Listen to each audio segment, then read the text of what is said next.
Creighton Furniture Bomber Playoff Hockey proudly presents. And it will be the number 1 and 2 seeds facing off. The SJHL Canterra Seeds Cup Final is on 102.9 CFAR. Miller to Prashad. Down the ice. Flin Flon's going to win this series. A thrilling 1-0 victory here tonight at the Whitney Forum.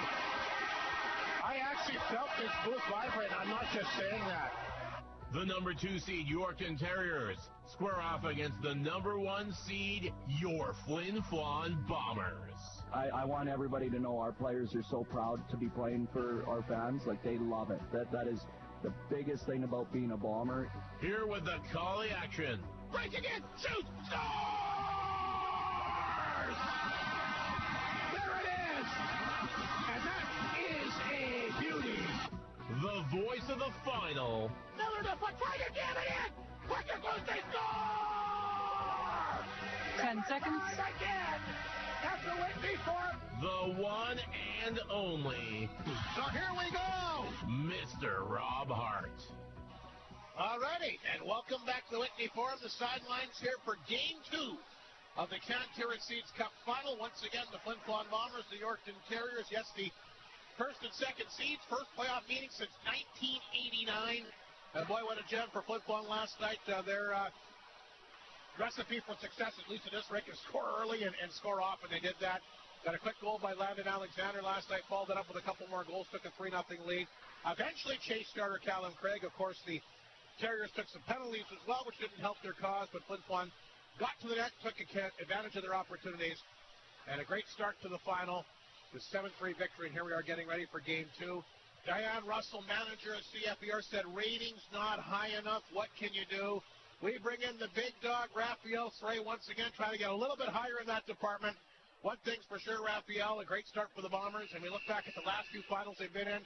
Behind the 8 ball early, not the case this time, and you just get a sense with this group that it might be just a little bit different than we've seen in the past. It was an interesting vibe last night. I was back at the station doing all the production stuff, so everything could sound nice. But the TV crews are here. I think that threw everybody off on both sides. There are interviews that are going on with the coaches as play is going on. They got booth review going on. They got to go to the command center upstairs. Is that in Toronto? I think that's out in the truck, in the bamboo shoots truck out at the Whitney Forum parking lot.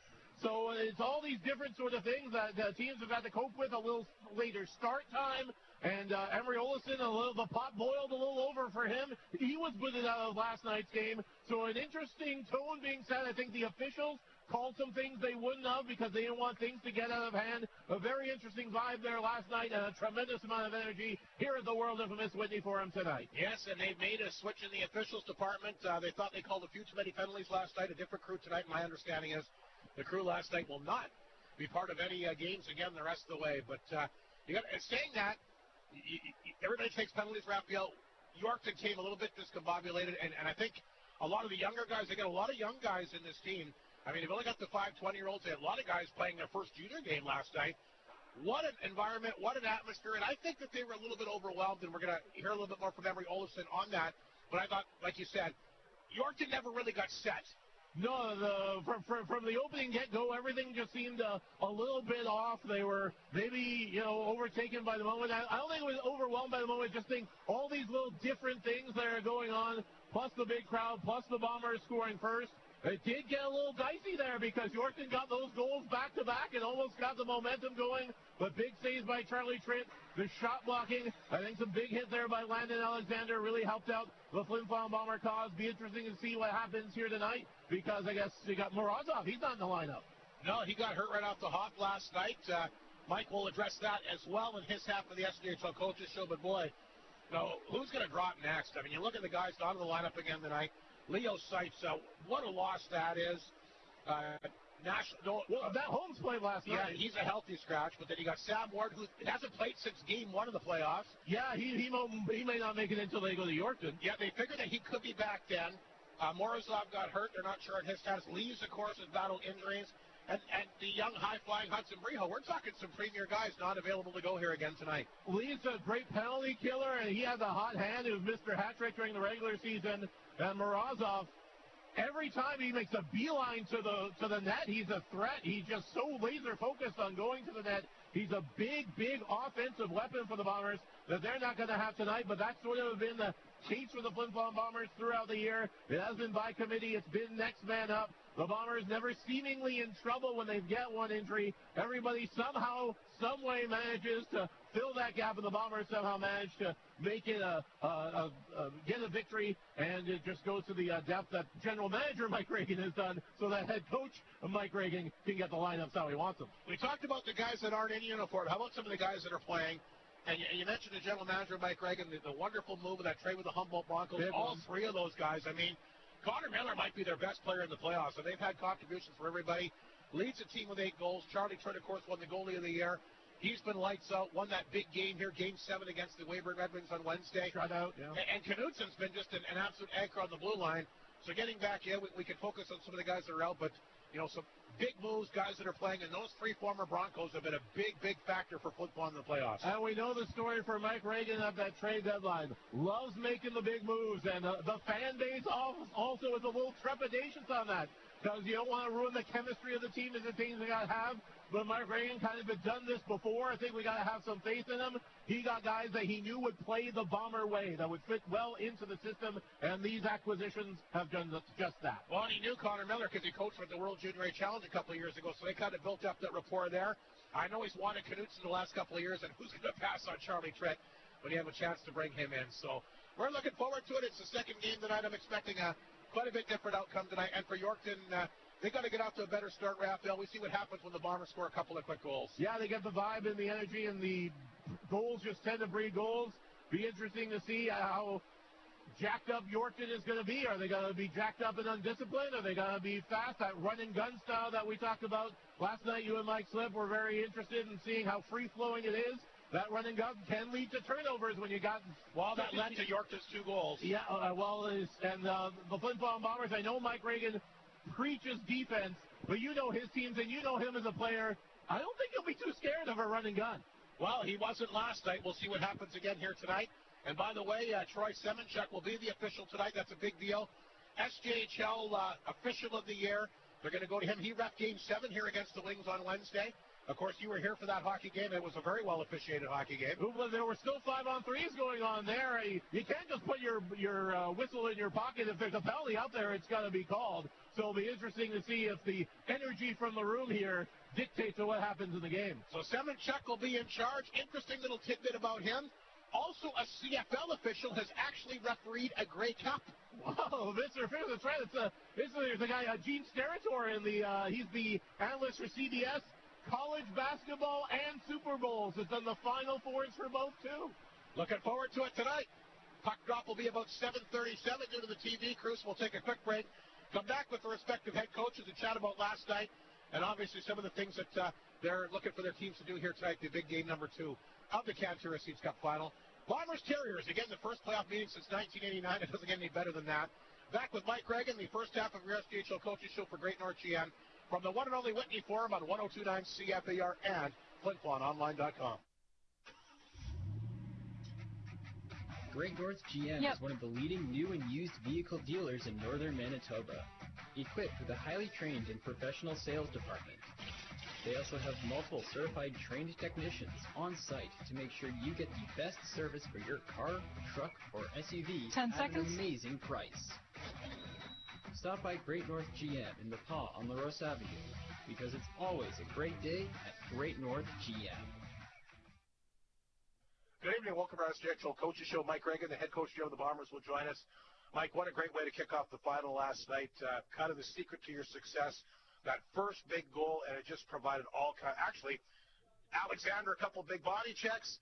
Then he contributes for the first goal, and he really just you found your mojo, and you just kept going all night long, I thought. Yeah, I think the big thing for us, Hardy, that probably a lot of people didn't recognize is Tritter made 2 big saves early on. The nerves kind of got to us a little bit, and we turned over a couple pucks, and he made a couple of big saves, and then we kind of turned it around. We got comfortable. Like you said, Lando had a couple big hits and kind of set the tone. Rhett followed that up with a couple, and then obviously getting that first goal I think was huge for us. But yeah, it's a great start to the series, but we've got a lot of work to do still. Power play kind of struggled a little bit in the Weyburn series, Mike, but not last night. It was really firing. Some big power play goals, and they took some undisciplined penalties, and you made them pay. I think we kept it simple, and kind of switched up the personnel a little bit. Just kind of a different look than what we had in Weyburn. We felt that we weren't getting enough pucks to the net, so, we worked on it the other day and paid off for us. So hopefully we can have some success there on the power play again here tonight. I mean, that's big, 3 goals on the power play. I mean, in any game, that's going to definitely have an impact on the results. So, good on the guys for executing and getting the job done.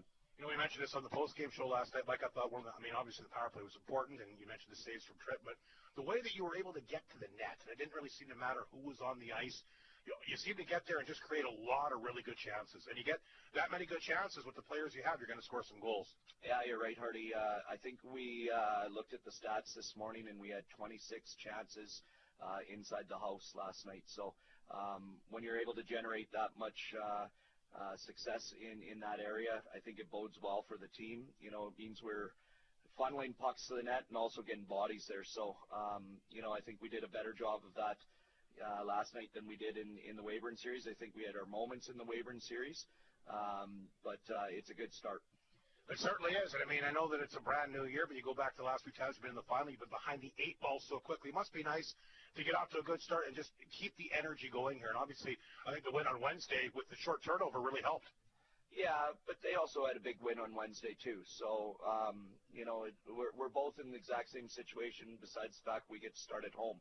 But teams have taken advantage of that in previous years, and there's no question it was a lot easier waking up this morning than, maybe in past years and that. Now we've got to be able to extend that lead in the series here, so tonight's a huge night. It certainly is. Unfortunately, you lost another player last night in Daniel Morozov. Mike, can you update us on his status here tonight? It's probably not as bad as we initially thought. We're hoping that, 3 days in between the games that we'll be having him available next week, whether it's game 3 or game 4. But yeah, that obviously sucked. I think that, Morrow's played some really good hockey and was a threat late in the Weyburn series. I know that he didn't score on his opportunities, but he was creating a lot, and he's a dangerous player. So we miss him. But like I've said, I feel like a broken record. We love every guy on this team, and we have confidence in every guy. And, Miskew's going to go in there tonight, and he's played terrific when he's played forward. And the nice thing about him is finding out that he's got the versatility to play up front and on the back end. And, that was just kind of by chance. And so I'm happy for him that he's going to get this opportunity tonight. Well, I can tell you that he's happy because I just saw the guys warming up outside the locker room. He's got a smile on his face as big as all of outdoors. Yeah, he's a young kid, and I mean every guy here wants the opportunity to play in the finals. So, I think I made it in my coach's comments about we believe in the depth of this team, and we're going to stick to that. We're not a one-trick pony here, and I think that we've gotten to this point because of our depth. That's one of our strengths, and so we have to believe in each guy and give them the opportunity. Some guys just need a rest. We had Marsden sit out last night. Homer got in.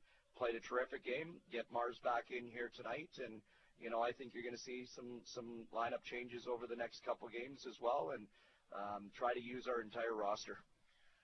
You just look to do the same things again tonight, Mike, that you did in last night's game? Well, I think that we'd like to clean up that 2 minutes in the second period. I think that it was good for us to maybe find out how dangerous they are in a 4-1 hockey game rather than a 2-1 hockey game or a 3-1 hockey game, and all of a sudden it's a tied game, so we had a little bit of a cushion there. We responded well after they got that third goal, got a power play, and we striked right away, and we're able to get that 2-goal lead. And then obviously the third period, I thought we played a way better third period at playing bomber hockey and protecting the middle of the ice and, really limiting them to shots from the outside. I thought you did too. Listen, Mike, you've had a lot of good teams here in the past. I mean, it's no fluke that you made to the finals for the 6th time. But with this group, do you get a sense that maybe they want it just a little bit more than maybe so? I know you've had some great teams, but I just get a sense, and I really saw it, I thought, with the last 2 hockey games, just how badly your group really wants this. It's stood out more to me this time, and I'm not taking anything away from any of the other teams, but to me that's my sense. Yeah, I don't know if it's want it more. It's a different team. Like there's just, I think other teams maybe we relied on too many individuals, and if they didn't have a big game, then I don't want to say we're in trouble, but, probably we just weren't deep enough in certain areas. And I feel like this is maybe the most complete team that we've had from goaltending out, and a lot of character. There's no question about it. These guys want it. They understand the whole history of what's gone on here. They understand this is the sixth time we've been to the finals. They're not stupid, and again, there's a lot of pressure in this town, and whether people think it or not, like these players have to bear that pressure and carry that, and so far they've done a tremendous job at doing that, and hopefully that continues. Absolutely, Mike. Good luck in Game 2 of the Terriers Seeds Cup Final here tonight. Thanks very much, Robert. Mike Reagan, the head coach of the Bombers, here on 102.9 CFBR and FlinFlonOnline.com. Just one.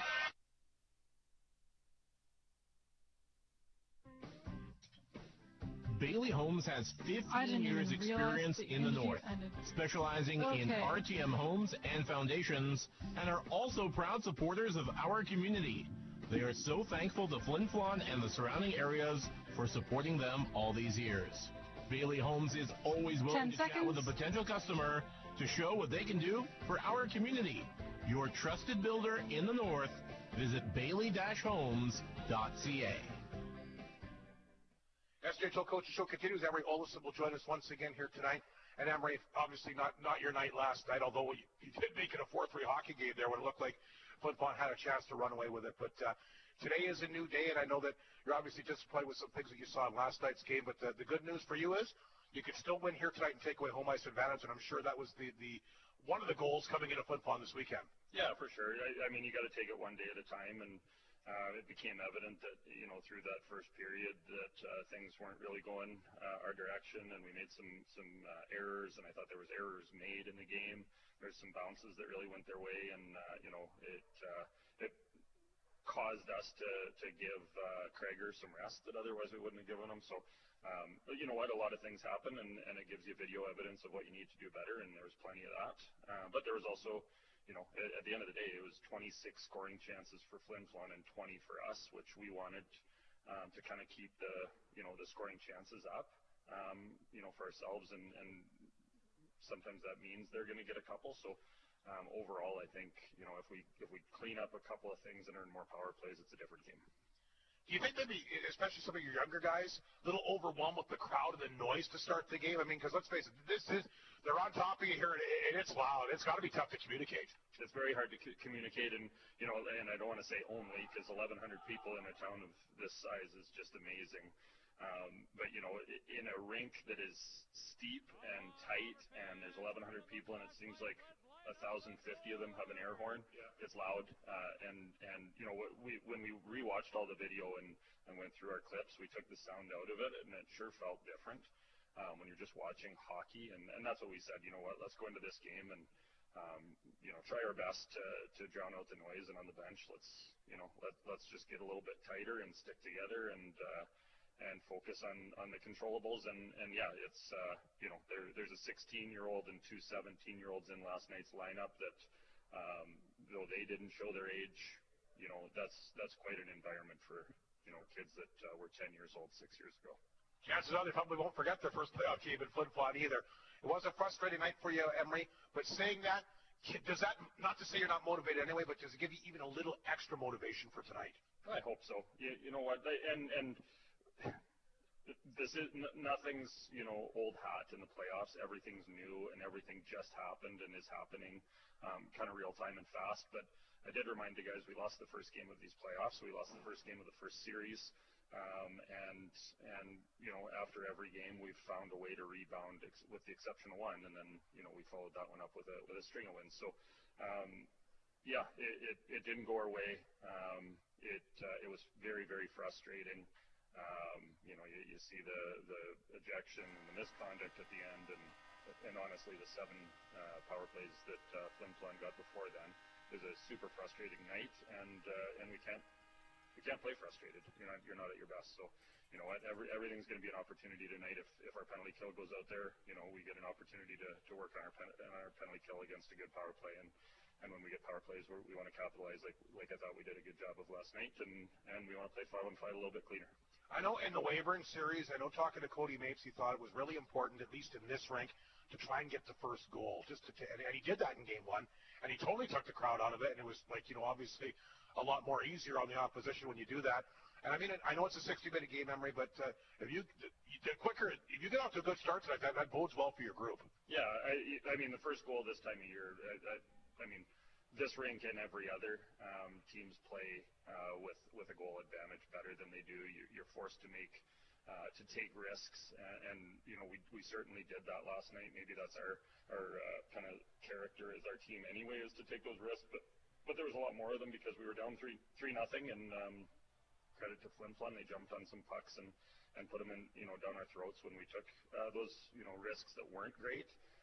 So yeah, absolutely, the first goal's important. The second one's probably even more important. You know, if they score first, then we want to make sure we get the second one, and if we score first, then, you know, they get the second one, the crowd's probably right back into it. So it's each one's important, and each 5-minute segment of this game is going to be massive.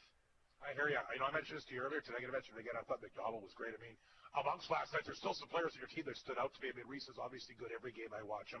But I really like McDonald. I thought he won a lot of faceoffs, and he's not just got the pedigree like a Corshane or a Leonardo or a Zawatsky, but he's pretty effective. I thought he was very good defensively and won some big faceoffs for you. He's massive, and the best thing about him, we can put him anywhere in our lineup, and he makes that line that much better. Him, Henriksen, you know, tonight you'll see Schaffner, who I don't know that you've seen a whole lot of, but another very fast player, possesses a great shot. He's physical, you know. So again, we've got depth just like Flin Flon does. We're super excited about guys that go in, specifically on McDonald. You know, we got him out of Shattuck St. Mary's, one of the best prep schools, and one of the best under 18U teams, in North America last year. So we knew he knew how to win. We knew he knew how to practice, and we were sure that, you know, his details didn't need to be refined too much, and they don't. Looking forward to seeing him tonight. Emery, thanks for your time once again. Obviously a big bounce-back night for you because, again, you still have the opportunity to take away home ice advantage, and the last time I checked, you're a pretty good team in your own building as well. So I think this series is a long way from being done, and probably going to be a deep series, but Game 2 will be a big factor here tonight, especially for your team. Looking to bounce back, going back to Yorkton for Games 3 and 4 next week. Yeah, for sure. Hopefully we're a little bit more comfortable here today than we were last night, and we didn't, you know, travel in through a snowstorm yesterday. We went through a different kind of storm last night, so we should be better prepared. Like I said, we're optimistic about the fixes that we can make in last night's game and what they could mean for us, and we are you know, fully recognizing we're facing a very good team, and we're going to have to be good ourselves. Thanks for this, Emery. Good luck in Game 2. Good luck in the rest of the final as well. Yeah. There is Emery Olsen, his team obviously of O Canada. Doing what they have to do. Oh, Canada, our home and native land, true patriot love in our eyes sends command. With glowing hearts we see thee rise, the true north strong and free. From far and wide, O Canada, we stand on guard for thee. God keep our land glorious and free. O Canada, we stand on guard for thee. O Canada, we stand on guard for thee.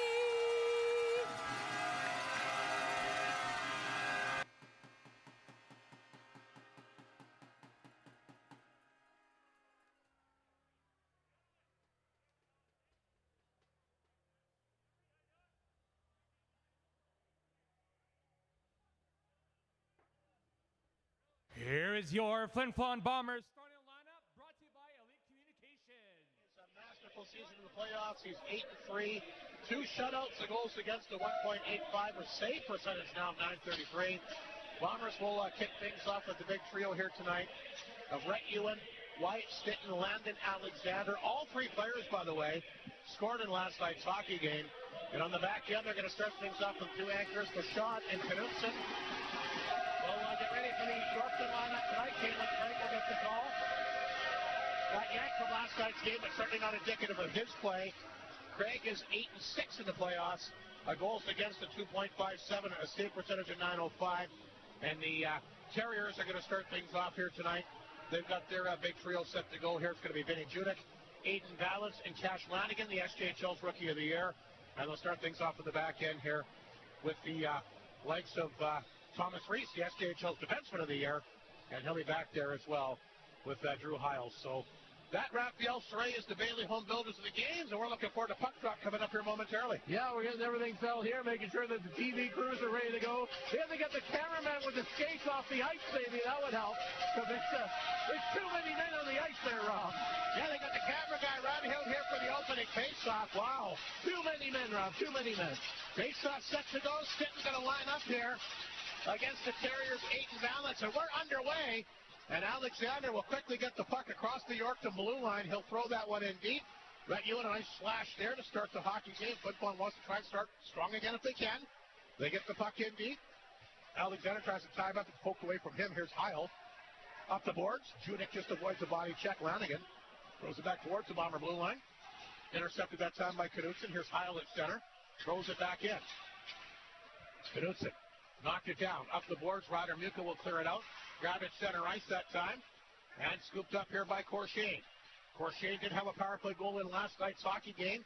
Second amongst point getters. Entering tonight, he's just 2 points behind Josh Kinetic of the Battle for Stars. Boy, what a playoff he had. 19 points for Corshane so far. Terriers will knock the puck inside the Flin Flon zone. There's big Sawatsky trying to dig that puck free back of the net. Sawatsky certainly a key factor for them. They can't knock that one down. Muka has it for Flin Flon. Gets it back to center. Here's Reed Arbery on target. And Craig will grab that. I think that's big for Craig early to try and get a feel for the puck and try to get his confidence back a little bit here. Well, if that one went in for the blue line, he'd have bigger problems here tonight. Feeling out process in the early going of this one. Kind of back and forth action. A little bit of physicality for Sean getting in there. Just sort of the calm before the storm between the Terriers and Bombers. Face off in the Terrier zone. We're just a minute in. 18:57 to go in the opening period.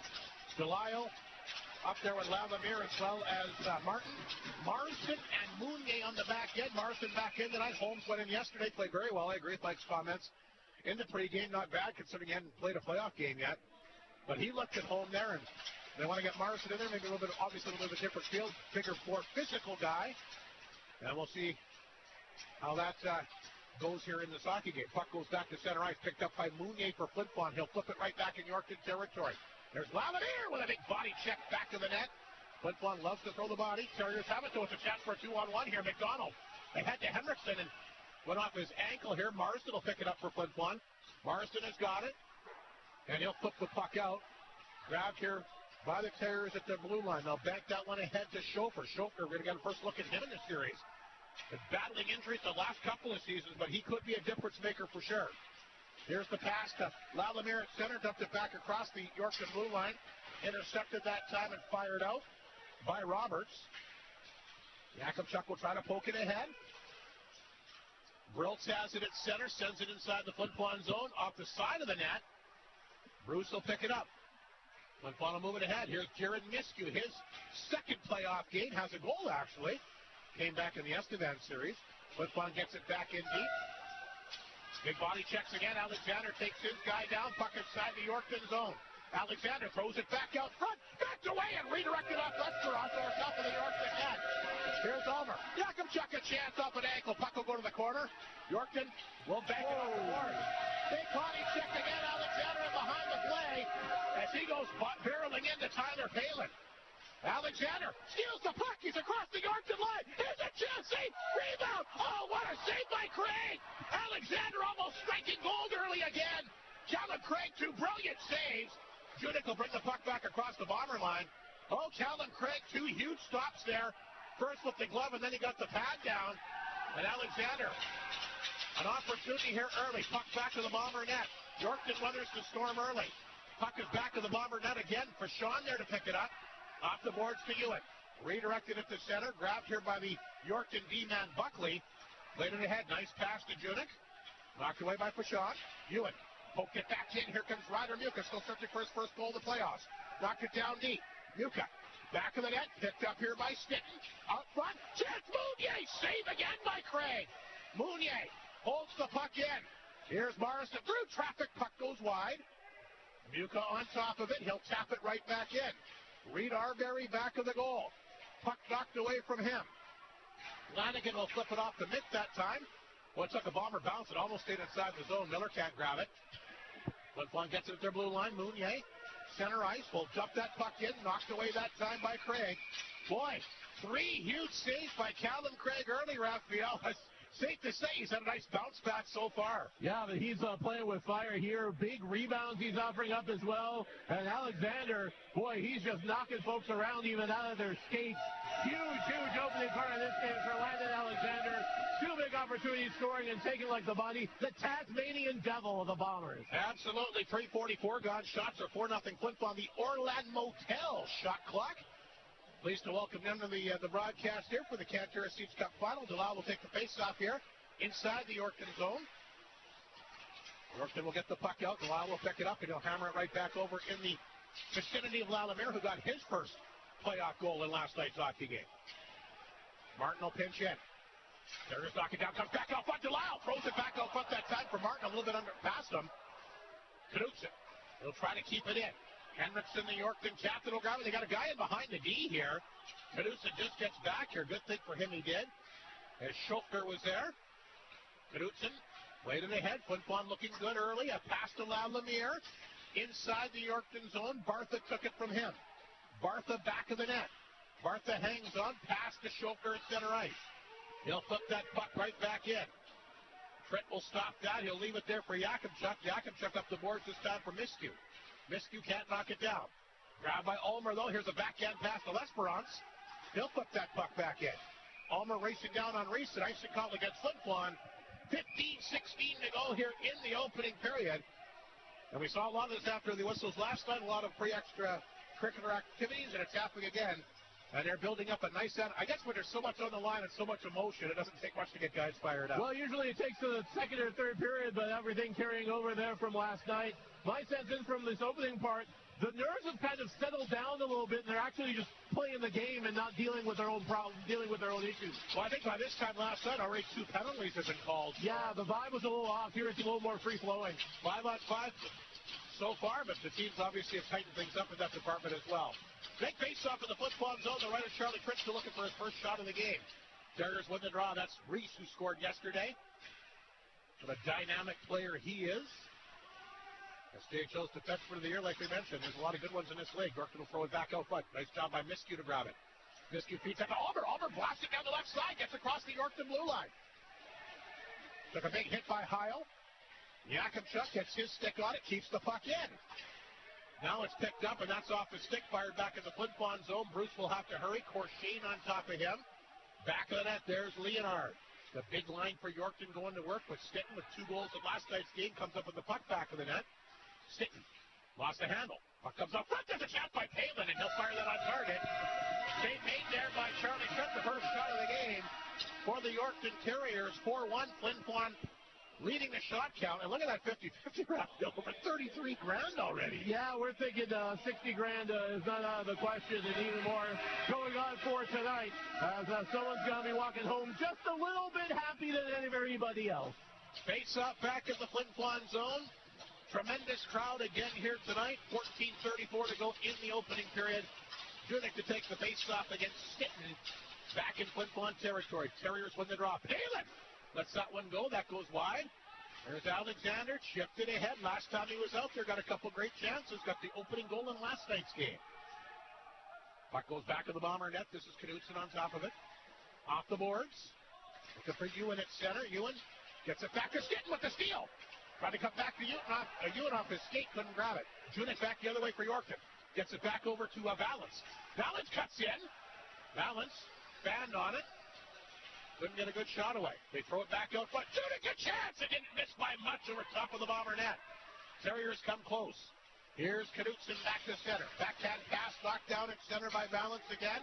Ewan will grab it for Flin Flon, flipped it in on goal. Then he got dumped in front of the bench, and there's going to be a penalty against Yorkton here. Yeah, that's going to be on Lanigan, no doubt.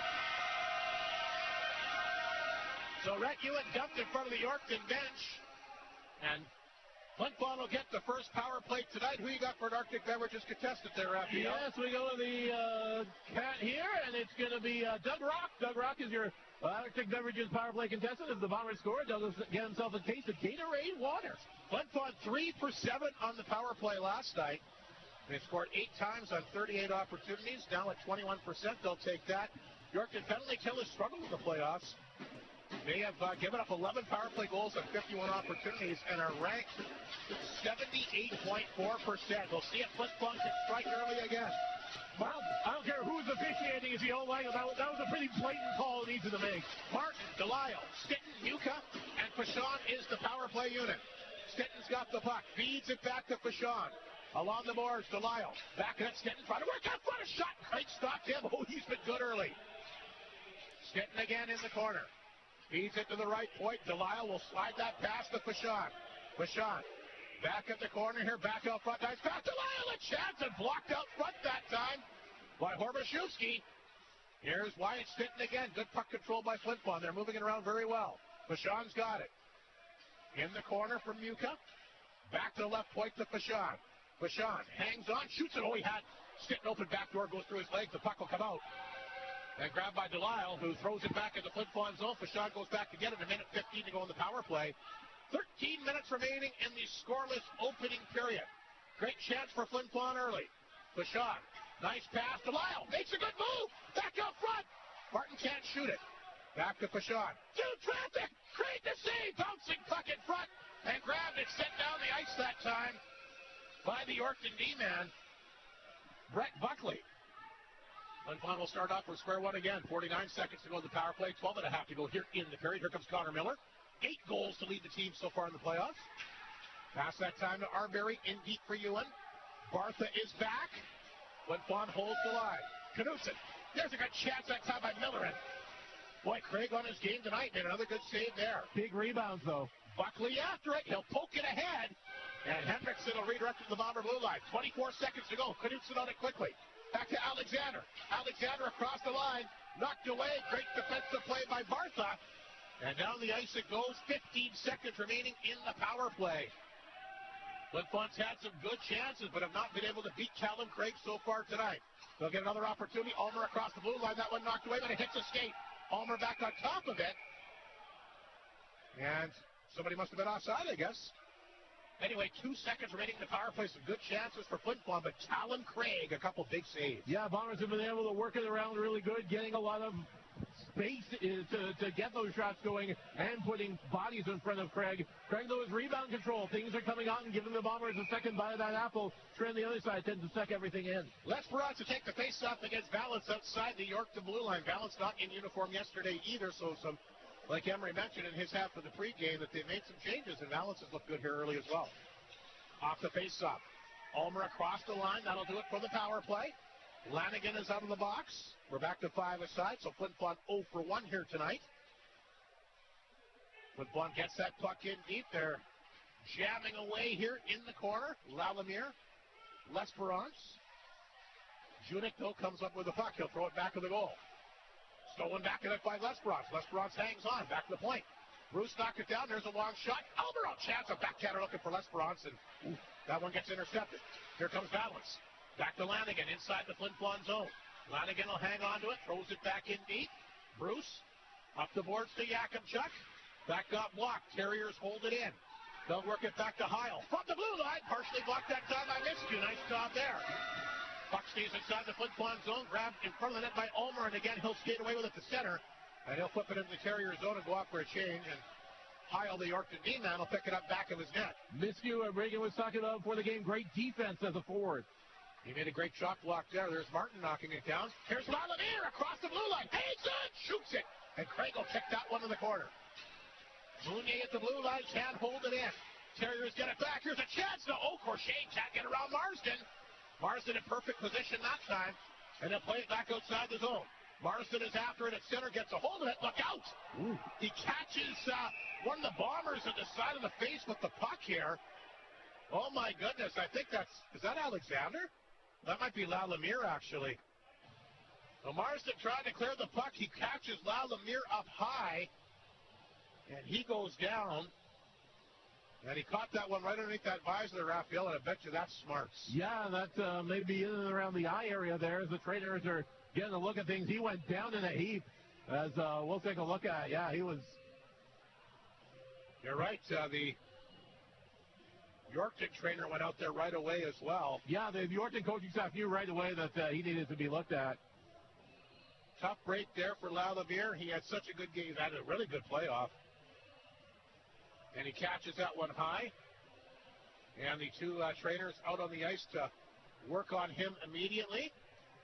And like we said, hopefully he's okay as the list of injuries for Flin Flon continues here. 10:22 remaining here in the period. 6-1 the shots for Flin Flon. The Bombers are a good start here tonight, Raphael. Yeah, that power play definitely helped. Lalamier looks like he's okay.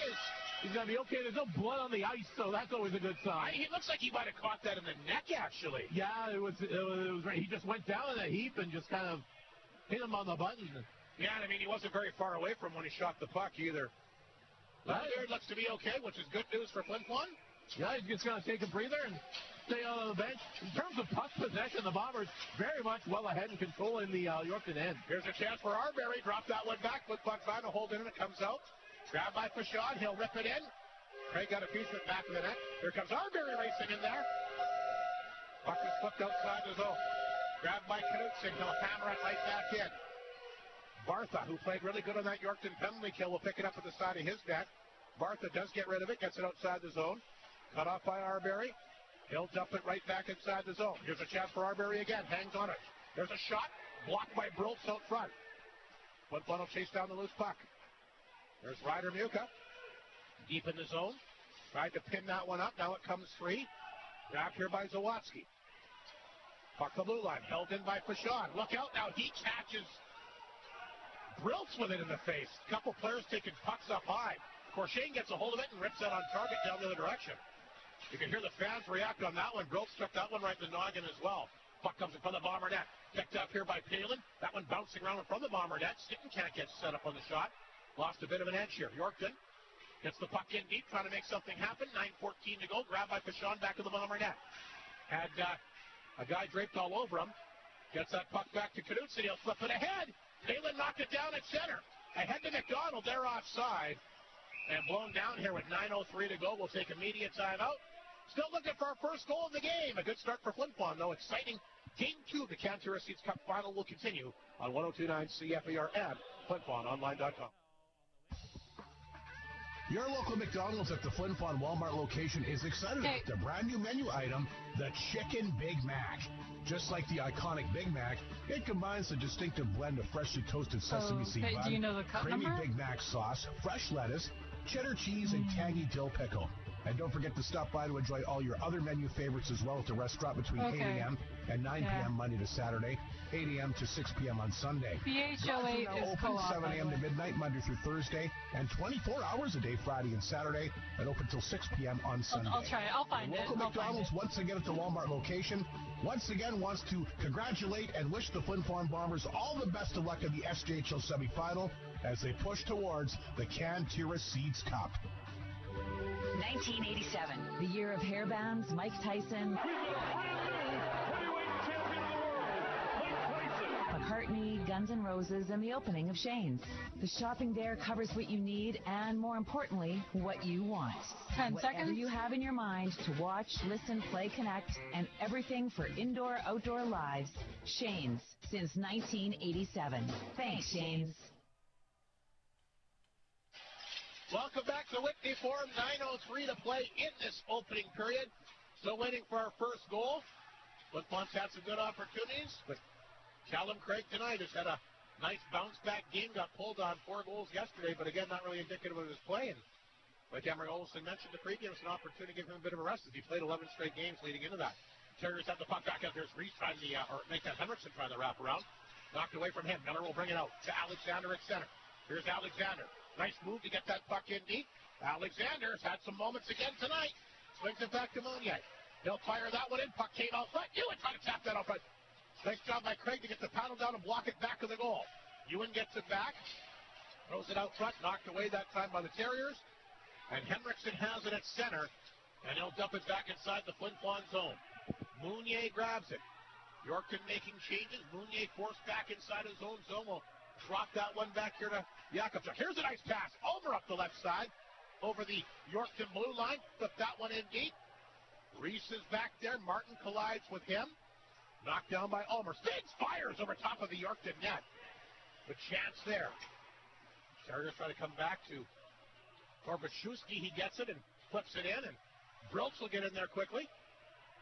Jakobchuk took it from him. Can't clear it out. Korbachewski throws it back out front. Racing after it, Delisle. Maverick Delisle will flip that one ahead. Comes to the Yorkton blue line. Bartha plays that down the ice. That'll be an icing call. And we'll get a face-off back inside Yorkton territory. 7.5 to go, and already both teams, you can see a lot better defensively tonight. A lot better defensively, but the Flin Flon Bombers way more physical than Yorkton they are tonight. I haven't seen Yorkton even really throw a big body check. That's what I was going to say. I see Lesperance have some. Patron one. Alexander's had a couple. Yorkton Terriers trying to run and gun so much, but the Bombers definitely stopping him. Ferrari doesn't do much when it's bitten to a brick wall, Rob. Muka, Miller, and Arbery up front for this face-off in the Yorkton zone. Knutson and Fashon in the back end. Flin Flon wins the draw, but the puck will come out. Goes right between the two defensemen. Knutson, he'll get it back quickly, fire it right back in there. Bartha will pick it up back of the net. Plays that ahead off the boards. Here's Valance again. Swings that pass up the right side. Bunce will pick it up, drop pass. Here's Roberts back out front. Fashon intercepts for Flin Flon. He's got it back of the Flin Flon net. 7:11 remaining in this scoreless opening period. There's a stretch pass. They're looking for Miller, but broke it up at center ice. Good play that time. And set back in the Flin Flon zone by Briltz. Big body check there. You're talking about big hits. Valance takes one. That's courtesy of Knutson. Knutson's down, though. Yorkton will flip it back out front. Bartha at the blue line. Throws it into Judic back in the Flin Flon net. Lost the puck in the corner. Got right back up. Lanigan will take a hit, but he stays on his feet. Now Fashon has it off the glass. Cleared it out. There's Palin. Plays it back to the Bombers' center. That's grabbed by Miller. And they'll flip that puck in. Palin will grab it back to the Terrier net. 6.5 remaining. Yorkton just 2 shots in the opening period, but it's still a scoreless hockey game. Palin hanging on to it back in his net. Now Yorkton will move it. Try to get that ahead to Buckley. Cut off at center by Mounier. Hit a leg. Looked like Ewan was going to get a chance here, but it rolled over top of his stick. Judic is back. Judic falls down. Rhett Ewan with the steal. Gets it back in deep. Rhett Ewan bumped off the play back of the net, picked up by Palin. Outside the zone, Mounier knocked it down. And look out, Mounier's going to take a penalty, I think, here. You better believe it. He's going to get the cross-check. You're talking about an easy penalty to call, Raphael. It's right in front of the referee. Yeah, Judic went down a heap as well. Yeah, discipline penalty there. There's a little pushing and shoving with Zawadzki. That'll be our first Jim's Custom Doors and Windows penalty kill of the night. Yes, so it'll be a cross-check to Mounier, who, by the way, we'll chat with in the opening intermission tonight. We'll see what Yorkton can do. They've got that lethal power play. Ranked number 1 in the entire playoffs. They've scored 12 times on 54 opportunities at 22.2%. So here's a chance for Yorkton. They want that first goal. They've got an opportunity. With all the big firepower, Leonardo is out there. Or Leonard, they've got Zawadzki. They've got Corshane. They've got Reese. A lot of guys that are good offensive hockey players. Flin Flon will have their work cut out for a puck will come in front of the Bomber net. But saying that, Flin Flon also got the best penalty call in the league as well in the regular season and the playoffs. Bombers giving up just the 6 power play goals on 44 opportunities at 86.4%. So here you go. A lot of those are 5-on-3s, though. That's power play. That's the best penalty kill. Yorkton has it at center ice. And make a long story short, here comes Corshane down the wing, trying to throw that out front, hit a leg. Knocked down here by Leonard. Back to Reese at the blue line. That will hit a skate. Goes to the corner. Lanigan in there as well. Leonard along the boards. Gets it back in for Lanigan. Back to Leonard. This is Reese at the Bomber blue line. Dishes it off. Later, you can hear the Yorkton bench yelling for them to shoot. Lanigan does get a shot. Puck off block. Reese holds it in. Feeds that over to Zawadzki. Corshane will pick it up. Makes his way back to the blue line. Reese gets rid of it. Leonard shot. That gets blocked. The puck will come out. Great job that time by Knutson. 57 seconds remaining in the Yorkton power play. Reese to center. Has to backtrack as Ulmer's got him covered. Reese forced back in the Yorkton zone. There's Corshane. Did have a power play goal yesterday. Reese will get it back. Reese skates with it to center, hanging on. Now he'll rip it inside the Flin Flon zone. Yakupchuk around the boards, and he'll clear it back down the ice. 32 seconds remaining in the Yorkton power play. Reese is still out there. Ulmer on top of him. Throws it back to Bartha.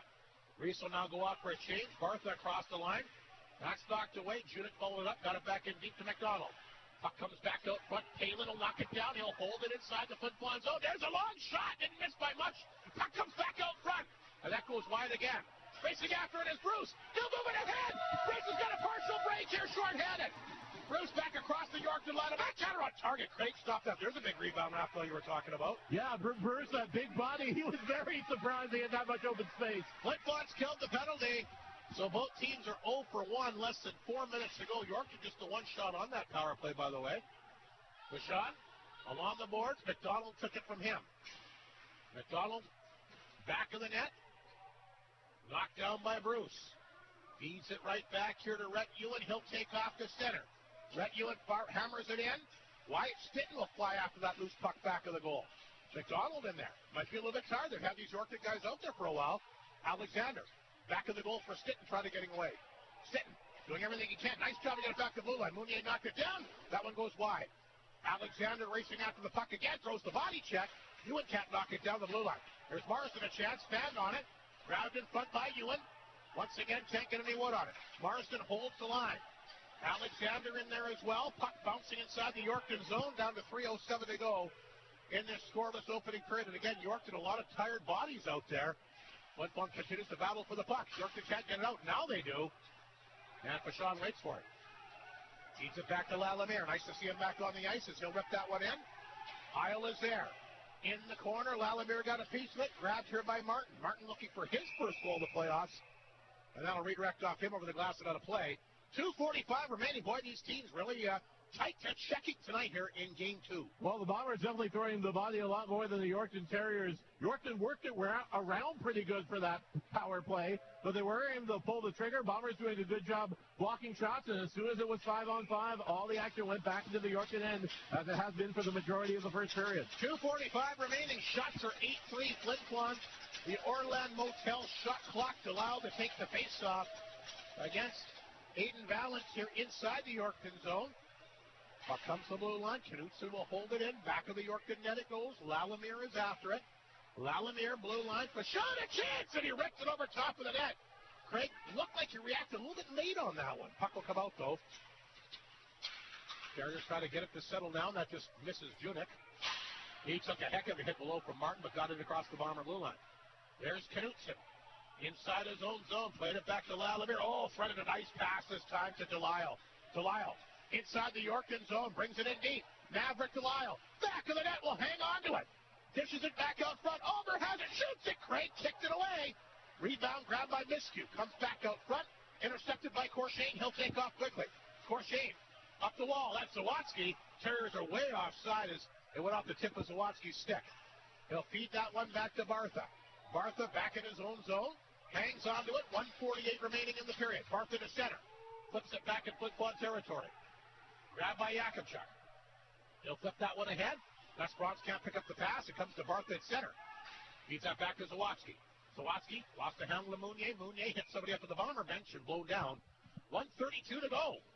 Like I said, a tight checking affair, but Flin Flon has been able to carry the puck in the Yorkton zone a little bit more smoothly than Yorkton has so far in the opening period. And this first period went by a lot quickly more than it did last night. Oh, yeah, the last 5 minutes was an eternity. And the stopping of the penalties and all the going up to the booth, this one moving along very, very, very briskly here in the first period. McDonald to line up against Miller, the face-off in the Flin Flon zone, the right of Charlie Trent. Off the draw, here's Bouchon on it quickly. He'll carry it outside the zone. Bouchon to center. Redirects that time off Bartha inside the Terrier zone. Henriksen will poke that back to the Bomber line, knocked away by Knutson, but given right back to Henriksen. Yorkton was offside. Henriksen had to wait as he intercepted that pass, got the puck across the Bomber blue line. Knutson back of the net. Played that one back to Buka. He'll lift it ahead, racing after it is Arbery. One-on-one here against Bartha. Bartha able to pick up the puck. Arbery chasing him. He'll get free, though. Henriksen will bank it to center. Grabbed by Yakimchuk. He'll get it back in. Less than a minute remaining in this scoreless opening period. Barza loses the handle. Arbery after it. Flin Flon with a nice forecheck here. You know who's in there. 27. Back to Yakimchuk. Rebound. Arbery scores! The Terriers can't clear. And the puck will come out to the blue line. And Reed Arbery nestled out front. And how about our color commentator tonight, Raphael? You made the assertive statement, kicking out rebounds, leads to the first goal. Somebody paying attention. Oh, my goodness, what's next? Well, Craig has been absolutely stellar, and when the last minute of the play went, I was like, the Bombers almost ruined a great piece of performance here in the first period, not scoring at all the way they played because they just dominated. But Reed Arbery, it was a little too many bites at the apple, and the Flin Flon Bombers are able to take the lead. Reed Arbery has scored on the power, or scores a late period goal here, and for Reed Arbery, that is his fourth of the playoffs. But Raphael Saray makes the assessment right off the half. Paul Kuzuna comes back, and he gets a chance here on Charlie Tripp. But that'll get the crowd going again here with 27 seconds remaining in the period now. So Yakimchuk and Alexander will get the assist. I almost said Todd Alexander. That's Landon Alexander. But you were right. You talked about the rebounds, and it leads to the first goal there, Raphael. Well, that was the one thing you could get on Craig, because he's been absolutely stellar. But a lot of times I don't question the goaltender. He's just there to stop it. It's the defense that's got to clear it. That was a bad rebound to give up. Yeah, and Arbery was right there to pull the trigger. Flin Flon takes advantage. They take the 1-0 lead. They got the puck. Speaking of Alexander, got an assist on that goal. Puts it back. Heil just gets rid of it. Alexander back at center, chipped away from him.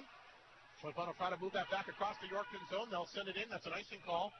And Flin Flon will get a late faceoff now inside Yorkton territory. 11.6 seconds remaining. Yeah, it's almost a shame that it took just a minute to go for the Bombers to get that goal, because in the vibe of the crowd could have careened them into a few more offensive opportunities. But the Bombers able to go home into the dressing room ahead by one and seeing if they can get something going here late in the first period. 11.6 seconds. A big goal by Arbery on the big rebound. His fourth in the playoffs. Face-off back in the Yorkton zone to the left of Calvin Craig, was actually had a very good opening first. Back to Knutson, a chance! And he wrecked it wide. Boy, Knutson had a lot on that one. It goes wide. Yorkton will get one last chance. Here's Zawatsky to center across the line. There goes a stick flying out of Zawatsky's hands. Yorkton wants a penalty here, Raphael. They might have a claim for one. No, there's no hands up looking at there. No, but Emery Olsen had his hands up. I'm sure he did, but it's the Zebras. It's Mr. Grey Cup. Your buddy here is the only one that matters. Anyway, a big goal by Flin Flon there late in the period, Raphael, and you touched on it right away. Jump on the rebounds, and that's exactly what Reed Arbery did. Well, yeah, it was easy to see, and Craig was just being swarmed throughout the first period. Bombers had so much in the zone, so much puck possession by Flin Flon. Didn't really notice any key turnovers on the other end. No. You had Marston made two turnovers just on his own, and the Flin Flon Bombers, with a great effort there, swarming the Yorkton net, were able to kill off that penalty and get the momentum, and boom, just like they're looking for, getting that first goal. That being said, I think the Yorkton Terriers are going to be pretty pleased that it's only 1-0. Yeah, and it's just a tough break for them at the end of the period. And again, Callum Craig gives up the bad rebound, Raphael, but he made some really nice saves earlier in the period. He did make some big saves, but they were flowing around all over the place as he was trying to kick them out. And Yorkton just trying to settle in. I thought the Bombers definitely outplayed the Terriers. And the Bombers, you talk about Yorkton's speed. They couldn't really do much with it because they couldn't get it out of their own end. Great opening period for Flin Flon, no question. We'll take a break. The first intermission show for the North of 53 Consumers Co-op is coming up. And, of course, we'll take a look at that Northland Ford first period scoring summary of that goal by Reed Arbery. A big one. Flin Flon in front 1-0. It's Game 2 of the Canterra Seeds Cup Final, once again on the one and only 102.9 CFAR and FlinFlonOnline.com. 6, including the one that's playing. In 1927, Hudbay began and then grew with properties under exploration, development, and operation.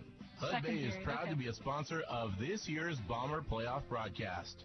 Through active participation, bursaries, and donations, Hudbay is proud to continue its 99-year history of supporting the community, its organizations, and its people. Hudbay wishes the best for the Bombers and its fans, built on the strengths of today and tomorrow.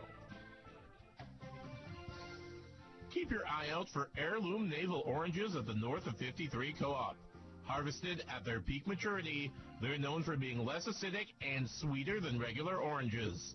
These firm and juicy delights are grown from some of the oldest citrus trees in California, and they're only available at the Co-op through April. Enjoy heirloom oranges as the time and supplies last at the North of 53 Co-op. You're at home there. Everyone needs reliable kitchen appliances, and there's no better time than now with Maytag's dependable savings event at Creighton Furniture and Appliance Center. You can save $150 when you purchase 2 qualifying kitchen appliances, or save $300 when you purchase 3 or more. Get hundreds of dollars in savings just by shopping Maytag. Get reliable kitchen appliances with the Maytag dependable savings event ending May 6th at Creighton Furniture and Appliance Center. And welcome back to Whitney Forum. Rob Hart, Raphael Saray. Game 2 of the Canterra Seeds Cup final. Let's take a look at that Northland Ford first period scoring summary. And no question about it, Flin Flon had the upper hand in play for sure. And they get rewarded with the only goal. They had some tremendous chances early. Callum Craig, some brilliant saves, 2 off Landon Alexander right off the hot. Alexander, though, able to set up the only goal for Flin Flon late in the period. Again, Yakimchuk. And again, we can't stress why it's so important to get shots on net. Even if it's not a hard howitzer, you put the shot on net, something can happen, and that's exactly what happened. Yakimchuk, the quick release from the blue line, kicked right out in front by Craig, and Arbery's right there, and he's going to tuck that home all night long. Yakimchuk, he's a great power play quarterback. He's so honest defensively. He's just got so difficult to take off the puck.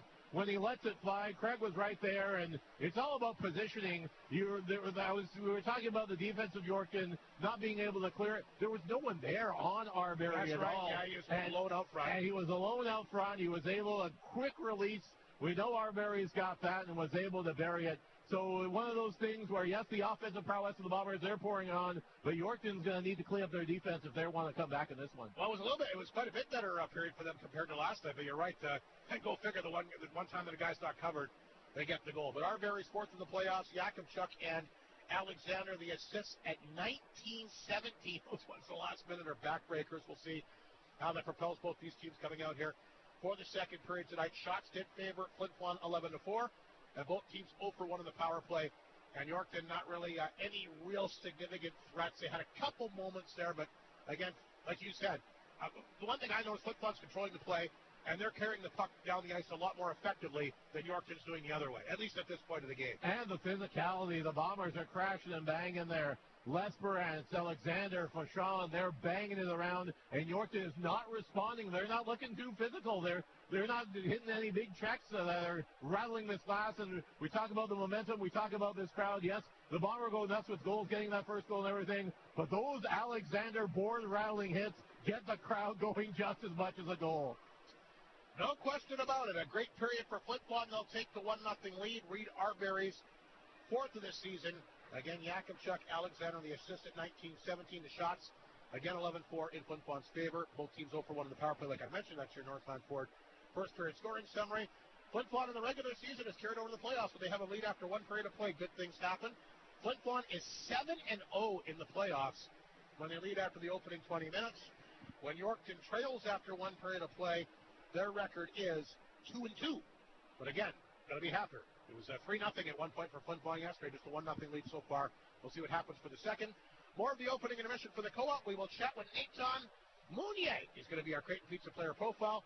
He'll join us next from the one and only Whitney Forum, the Canterra Seeds Cup final. Game 2 happening right here, 102.9 CFAR and FlinFlonOnline.com.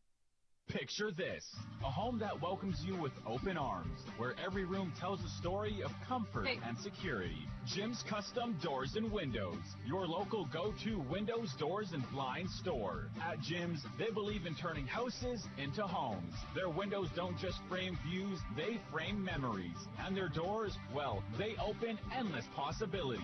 Whether you're upgrading for style or enhancing security, the experts at Jim's can guide you every step of the way. Jim's Custom Doors and Windows, 687-7071. I just bonked my noggin, and now I got amnesia. Bummer Slam! You forget anything? Just the most important thing. I'm super hungry, and now I gotta call somebody and fight for the last something? That would be Creighton's Pizza. Of course, it's all coming back to me now. But I still can't remember if they have everything from ethnic favorites, burgers, to pizza, all the way to a double extra large. They sure do. 10 seconds. Open 3 to 10:30 daily. Creighton's Pizza, 688-2080. Come on now. You got this. Fight for the last slice. Welcome to our first intermission. We're joined here for our Creighton Pizza player profile. Nathan Mounier is going to join us. Nathan, here we are, Game 2 of the SKHL Canterra Seats Cup Final. Your thoughts on what's been certainly a magnificent season for your team? Just working hard every game, and we have such a good group, our depth is so good. We've been preaching that all the season, work hard, keep things simple, and that's why we're so good. We don't complicate the game and keep it simple, yeah. Well, you've certainly done that. How about the year it's been? I know that obviously it's the playoffs now. The regular season is the regular season, but wow, what a year. I know nobody knew what to expect. You lost a lot of premier players from last year's club, but this team just found a way. Nathan, what's been the secret to the success throughout the regular season and so far in the playoffs, in your opinion? I think there's no secret, we're obviously not the older group in the SJHL, but we work so hard every game, so nobody can beat us, when we work hard. We're, keep things simple, like I just said before, and, our group, so resilient, when things goes not our way, we find a way to make it goes our way, and, so, yeah. If I was to say to you before the year began that you would have only one regulation loss in your whole rink between the regular season and playoffs, would you have believed that? Yeah, to be honest, probably no, probably not. But we found a way to work hard, and, our fans are such a good help. They're 7 players, and every game they're giving us so much energy, and so easy to, when things are not going our way, the fans are there for us, so they gave us a spark, and now all of a sudden we're going, Your thoughts on last night's game? I mean, you just got out of a hard-fought series against Weyburn. Could have went either way. A solid 1-0 victory here. Looks like to me you carried the momentum into last night, but how did you feel yesterday? I mean, I know that you played so many games now, they say that they're all the same, but were you a little extra nervous since it was game 1 of the finals last night? Did you feel a little bit different going into last night's game? I mean, yeah, obviously, there's more pressure, of course, you're in the finals, and both teams, they want to win the cups, and at the end of the day, it's who's going to show up every night, and who's going to smile at pressure, you got to look pressure straight in the eyes and smile, and I think yesterday that's what we did, even though took a couple of penalties yesterday. I think if we stay out of the box and keep playing 5-on-5 against them, it's going to be awesome. We're a great team, and I believe in these guys, and yesterday, we're excited, we felt pressure, but we're excited, and I think we answered the right way, Did you, after you got the first goal early again last night, did you have a pretty good feeling after that? Yeah, of course. Like Muka said in his interview with Newsy there, when we score 1 goal, then we score a second goal and third goal because our fans are helping us to giving us so much energy, and then the adrenaline's just going. And, most of the team are scared. When we score the first one, they're like, oh, shit, they don't know what to expect out of us. So, yeah. Fair enough. That Weyburn series, it was tough. Is that as physical, tough hockey as you've experienced since you've been with this team? Yeah, probably. It was a great series, to be honest. We needed that series to go in Game 6 or 7. Were they a little bit better than you thought they'd be? Obviously, we knew since the beginning of the season, Weyburn are a great team, and we knew, obviously, they're kind of whole team too, and their coaching is pretty good too with Maves, and they've been working really hard, and they've given us a hard time, but found a way, like I said earlier, we worked hard, kept things simple, and finished the series in Game 7, and now we're here, Game 2. I think your blue line has been all unsung heroes, if you want my opinion. A lot of your guys don't show up in the stats, but I'll tell you what, you've been tough to play against. You've blocked a lot of shots. I mean, this is a heck of a group that you're with. All 6 to 7 of you guys have, not to say the whole team's played their hearts out, but in particular, your blue line, I think, has done a really nice job. Yeah, I mean, it's always nice, we preach playing defense first, and when you have such a good decor, you know, and a good goalies, like, no matter what happened, like, if they can get through the blue line, then you're good. You go back in the offense and try to score some goal, you know. But, yeah, I really like our decor and our goalies as well as our forward. But, yeah, we're doing a great job on the decor here. Obviously, did yourself a big favor winning last night. You know, the last few times in the finals, the Bombers have had a tough time getting going. Solid effort. I mean, you can see just how badly I think your group really wants this. Yeah, no, for sure. Like, we always talk to score the first goal in a game. I think that's what we did. Like, you know, we won the first game, so it's the same thing as if we scored the first goal in a game there. So, yeah, we gave us a good chance to, you know, go in the series and have a good momentum lead, you know. You remember when you came to Flin Flon, how that all came? I mean, you've been here now, I guess, this is your third year, right? Actually, it's my second year. Okay, but you remember kind of how it all unfolded for the beginning of last year coming to Flin Flon? Yeah, I did. I mean, it was pretty good. Like, we had a good group. Didn't make the final last year. Obviously, lost against Weyburn. And I think that's another motivation for us, you know, like, want to prove wrong all the people that, you know, maybe didn't believe in us. And, yeah, like, we're in the finals and we're to win, you know. Our only goal is to win, and we're going to do everything we need to win, you know. Quickly, how did you come to Flin Flon in the first place there, Nathan? Like, how did you wind up in Northern Manitoba? Tell me how that all kind of unfolded.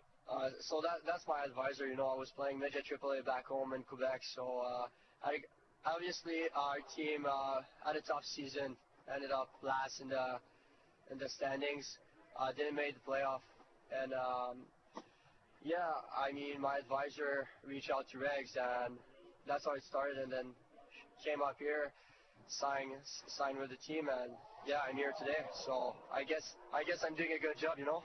Well, you certainly are. I'm assuming, being from Quebec, you're a big Montreal Canadiens fan. Please tell me that's true. Oh yes, I am. I love actually, my favorite player is Arbor Jackai. I just love the way he plays. You know, he's so greedy, tough to play against, and he's a big D-man. Did Montreal knock out Tampa Bay? Yeah, I think they're going for a cup this year. You know, they're going to win against Edmonton. For all the Edmonton fans, I'm sorry, but Montreal are going for a cup. That's Canada's team. We all know that. Anyway, Nathan, thanks a lot for this great job by you and the team, and hoping to keep it going here in Game 2 of the Terriers Cup Final. So thanks for your time here tonight. Good luck here tonight, and good luck the rest of the final. Yeah, thanks for having me, Rob. There he is, Nathan Mounier, our Great Pizza Player Profile here on 102.9 CFAR and FlinFlonOnline.com. Arctic Beverages and Gatorade Water are supporters of all athletes. Two, including the one that's playing. Sports or a weekend walker, skier, or snowshoer. Hey. Hydration is key, and with Gatorade Water, you get no sugary or salty taste, and its infused electrolytes will keep you going as you're out walking Fido or practicing for the big game. Gatorade Water, crystal clear, electrolyte ready. Distributed locally by Arctic Beverages. Gotta love it. Northland Ford proudly supports the Flin Flon Bombers throughout the SJHL season. We know that the Bombers will play tough like the Ford F-150, the toughest truck on the market for over 40 years. Northland Ford helping the community cheer on the Bombers as they work to bring a championship to the best fans in the league. 10 and they seconds. provide you with the best selection on their lot. In the North, for the North, Northland Ford, the dealership you tell your friends about. And the Yorkton Terriers have made their way back on the ice. The Flin Flon Bombers will be out here momentarily. They get a 1-0 lead by Flin Flon after one period of play. Reed Arbery's got his fourth of the playoffs. A big rebound late in the period has put Flin Flon in front 1-0. The McDonald's out-of-town scoreboard. Remember, it's not a chicken sandwich, Raphael. It's the Chicken Big Mac. I know. Big burger there. The Manitoba Junior Hockey League Terminal Cup Trophy Championship Series. Niverville, the 4-1 victory yesterday. They'll play Game 2 in Burden tomorrow. Niverville, of course, number 2 ranked team in the country all year. That would be an interesting series, Flin Flon against them. They're going to bring back the Anavic Cup, Raphael. That was fun hockey. That was a lot of toll on the bodies before you go to nationals, though. Well, 10 hours to Estevan, 9 to Weyburn. Yeah, you know, if you want to go to Niverville, Rob, I'm not going to say no. I kind of missed the Anavic Cup, actually, but you're right. It's so much extra hockey with the Terrible Cup coming up.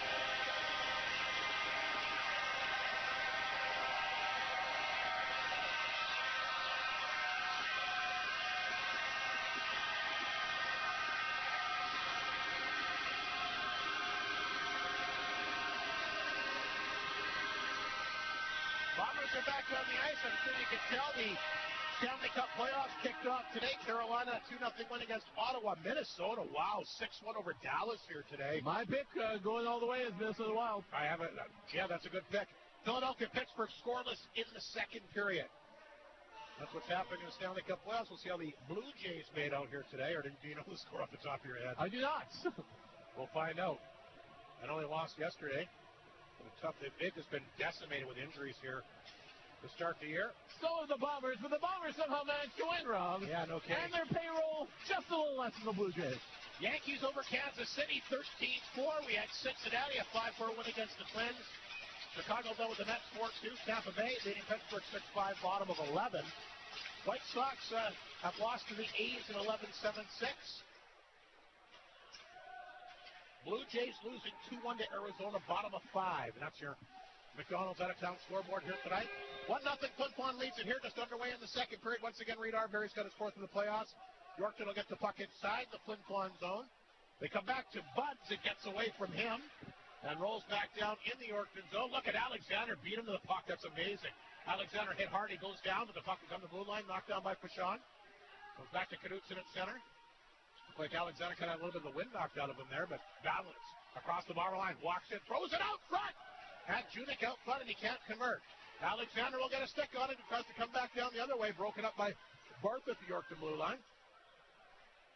Bartha has it inside his own zone. Gives it away to Muka. Muka back up front. Oh, one-timer. What a save by Craig on Arbery. Oh, another phenomenal save there. Horrible giveaway by the Terriers in their own end. Oh, Caleb Craig, another big save. Great quick release by Arbery. He almost had a second of the night. He did. Chad's in front here. The puck will go to the side of the Yorkton net. Newcomb was positioned out there perfectly, but the puck never got to him. Oh, boy, Christmas early there for football, and that giveaway in front of that Yorkton net. Yeah, Ryder Muka, great job with the steal and great job finding Arbery there. Another big opportunity for the Bombers as they continue to do what they did in the first period, and that's a lot of pressure in the Yorkton end, and many turnovers given away by the Terriers to the Bombers. Callum Craig, another big save, has kept it 1-0. As we'll get a face-off back in the Yorkton zone. Miller will take the draw here against McDonald. Face-off to the right of Callum Craig. He's been the difference maker for Yorkton. He's made at least 4 or 5 absolute beauties off the face-off. Arbery a chance. Got blocked. Arbery will knock it down again. Arbery through traffic. That one got blocked. Arbery will get it again. Very determined out there once again. He's got Muka back in the net. That one knocked away from him. Puck scooped up here by Reese. Plays it up the right side. Terriers will send it in on target. The save made here by Charlie Trent. Bodies flying all over the place now in the Bomber zone. Miller along the boards. Henderson digs it free, but Arbery able to intercept, but he can't get the puck out. Terriers flip it back in. There's Mounier. Back to the Flin Flon net. He'll hang on to it. Korbashewski watching him out front. He dishes that off to Marston. Marston past the center ice. Arbery wants to change after a very good shift. He'll flip that back inside the Yorkton zone. Hale and the Yorkton D-man back together. Sends that pass outside the zone, grabbed by Bruce at center. He'll hammer it back in. Martin there to get it for Flin Flon. Chipped it in deep that time for Delisle. Maverick Delisle back of the goal. Trying to come back out front. Zawatsky in there for the Terriers, but he can't get it out. Here's Martin. Back of the goal. Back out front. Delisle a couple chances. Go hard. Delisle able to get it in. He'll jam it off the arm here at Craig. It's a 2-0 Flin Flon lead.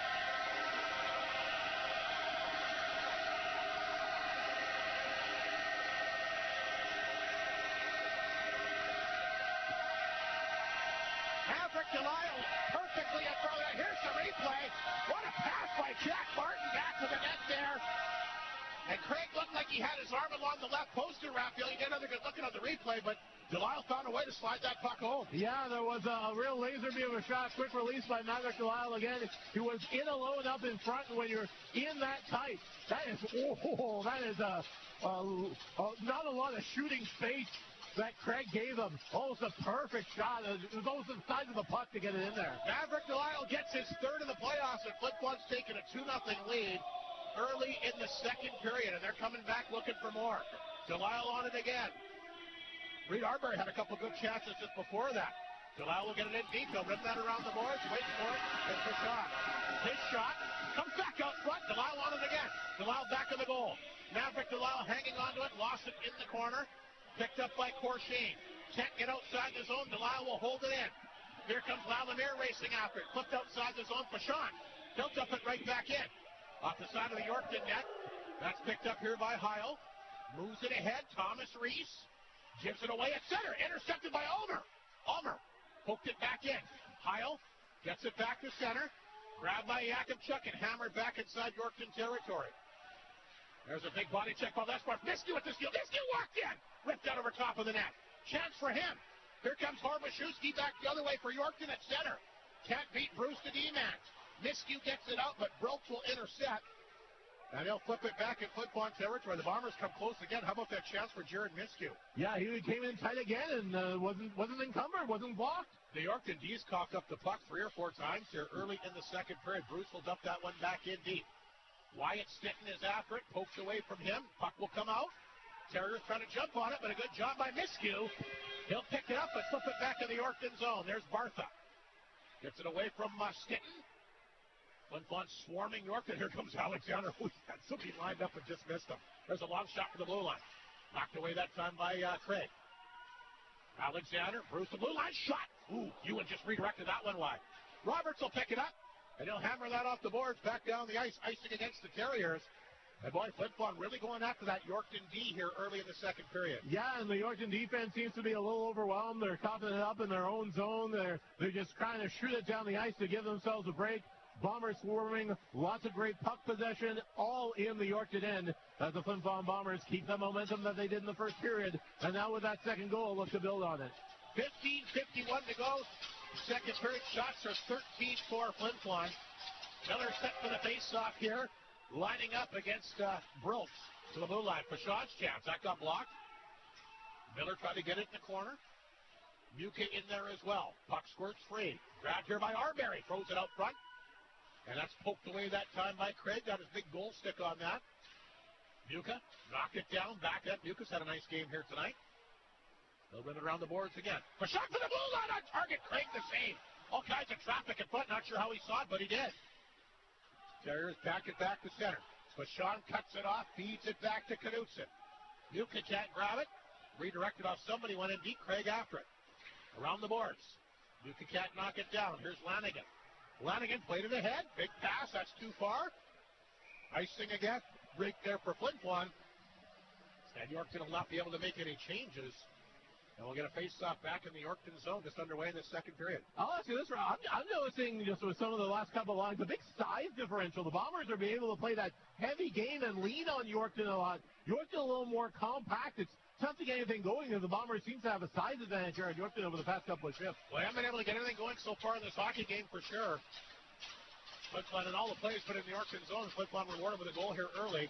Delisle's got the goals out there again. And off the draw, Lalamere falls down. So does Delisle. Delisle looking to get the puck, but Judik will knock it away from him. Here's Lanigan. Played it out. Puck comes to Mounier, his side of center. Looking for Delisle. Cut off by Bartha.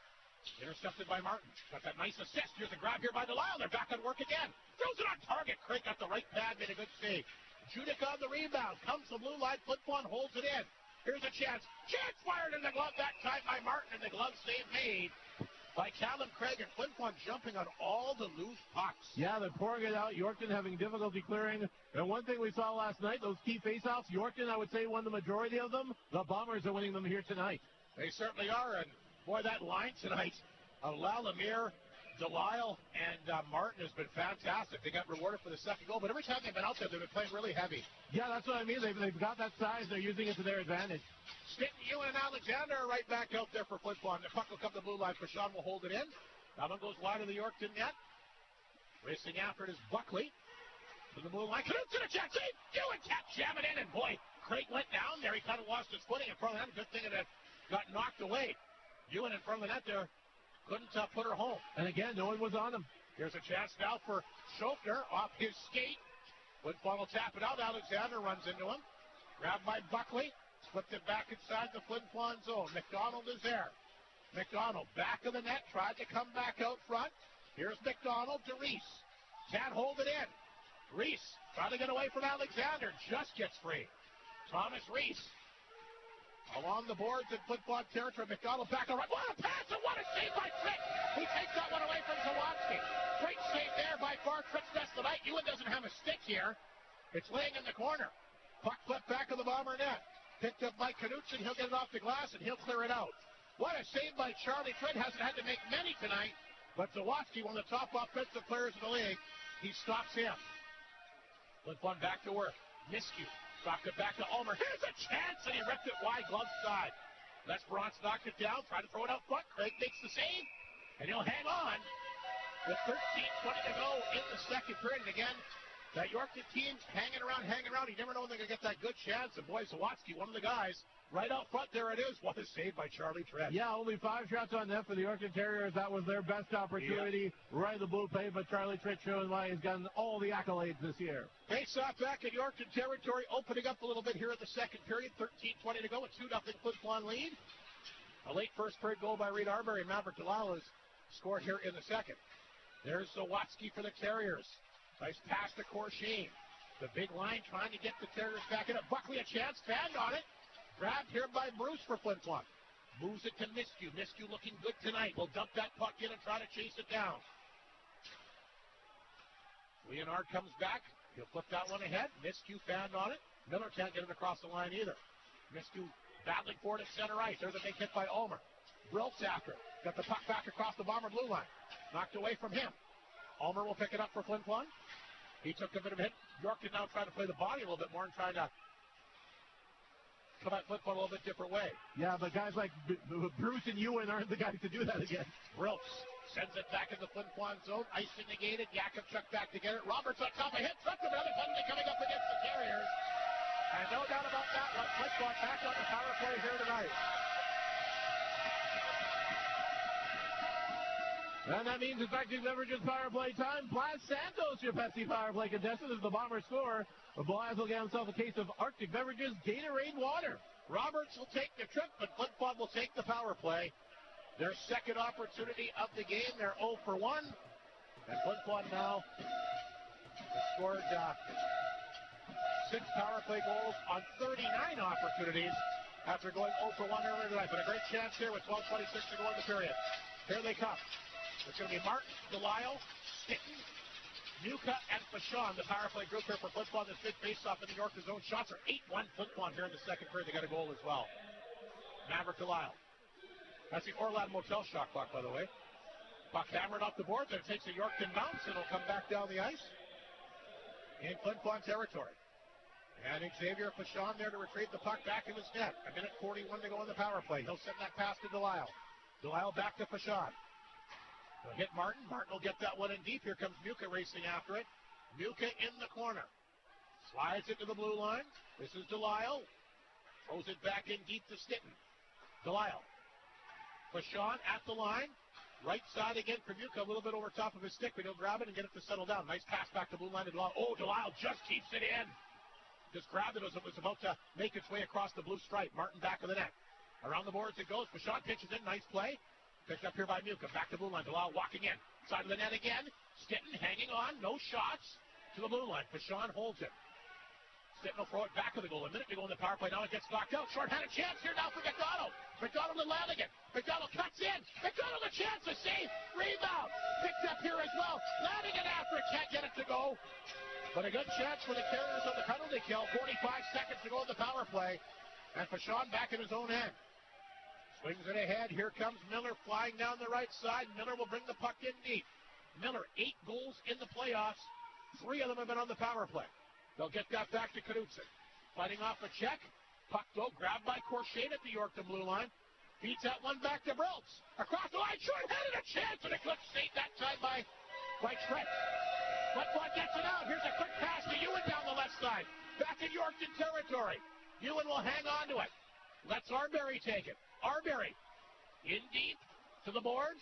Ewan holds it in. That nice reach came in handy there. Ewan a chance.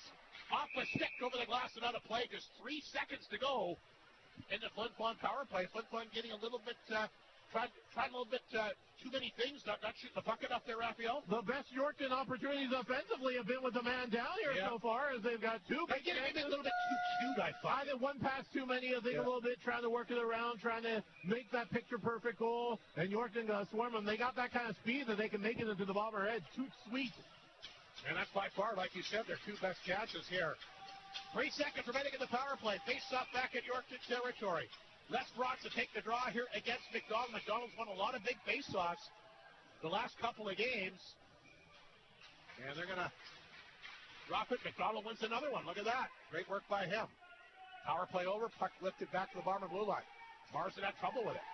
Marsden does get it out. Nice job. Les Brocks will pick it up at center. He'll flip it back inside the Yorkton zone. And Flin Flon 0 for 2 here tonight.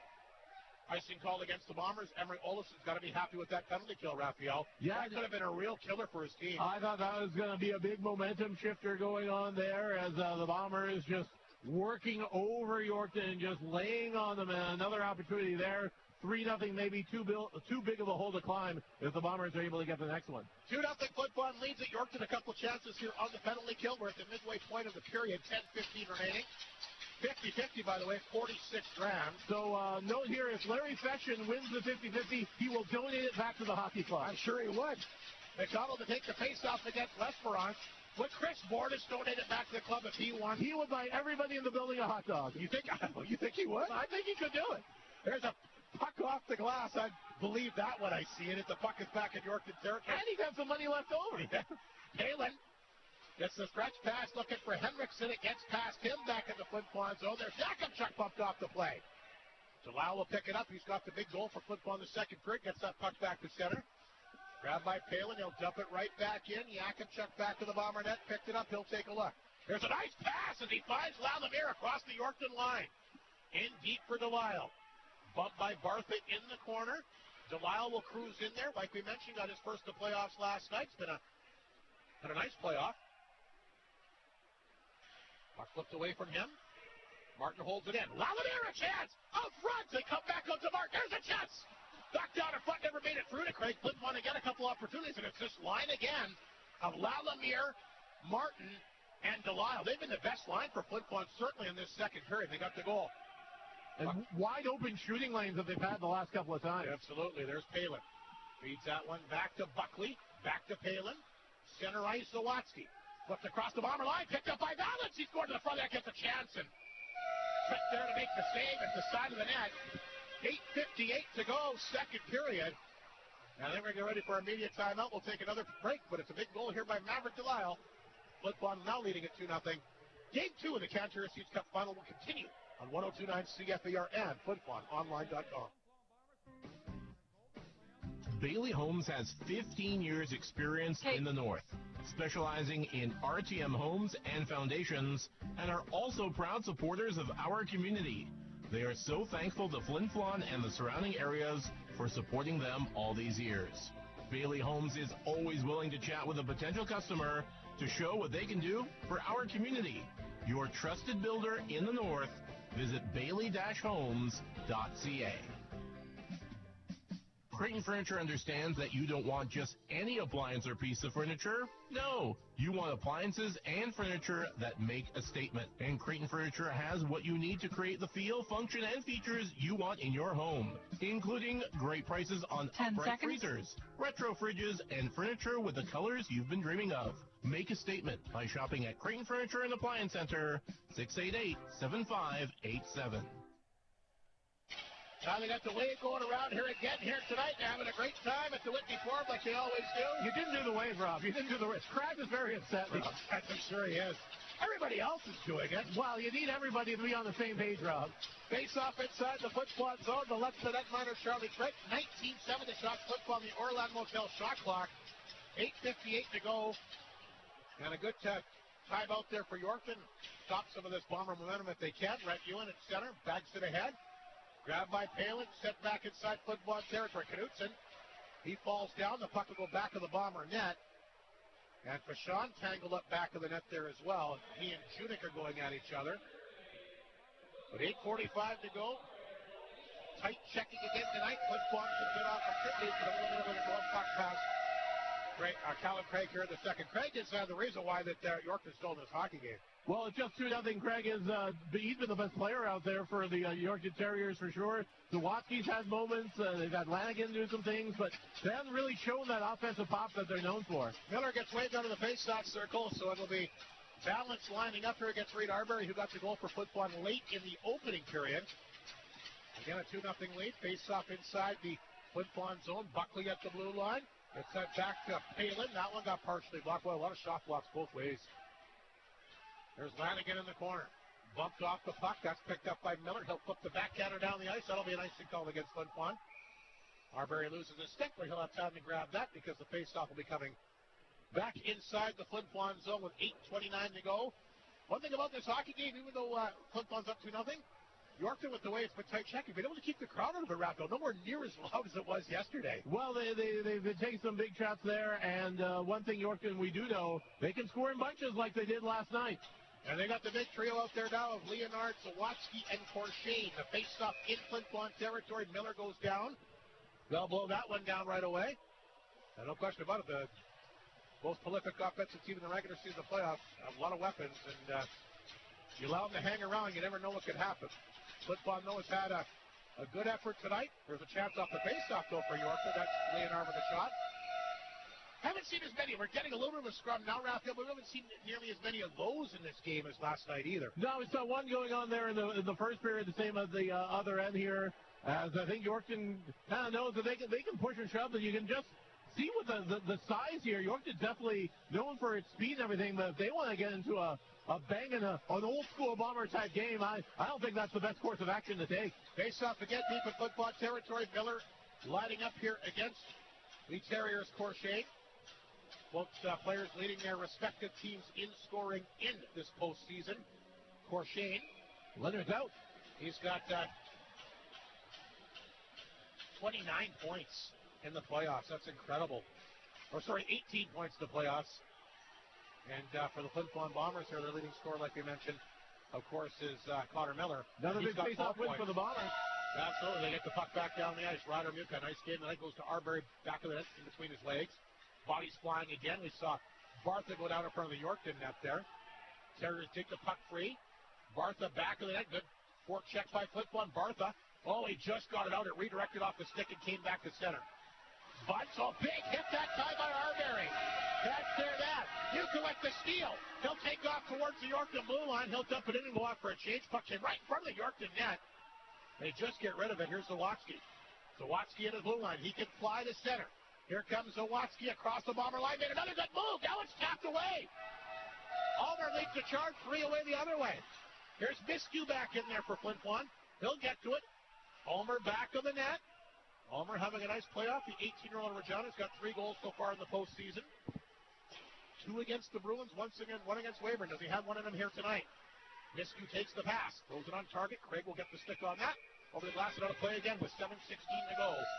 And a couple bone-rattling body checks again by Flin Flon right underneath the broadcast booth. Yeah, you talked about trying to get the crowd back into it. That's a good way to do it. You've got these speedsters of Yorkton like Sawatsky and company.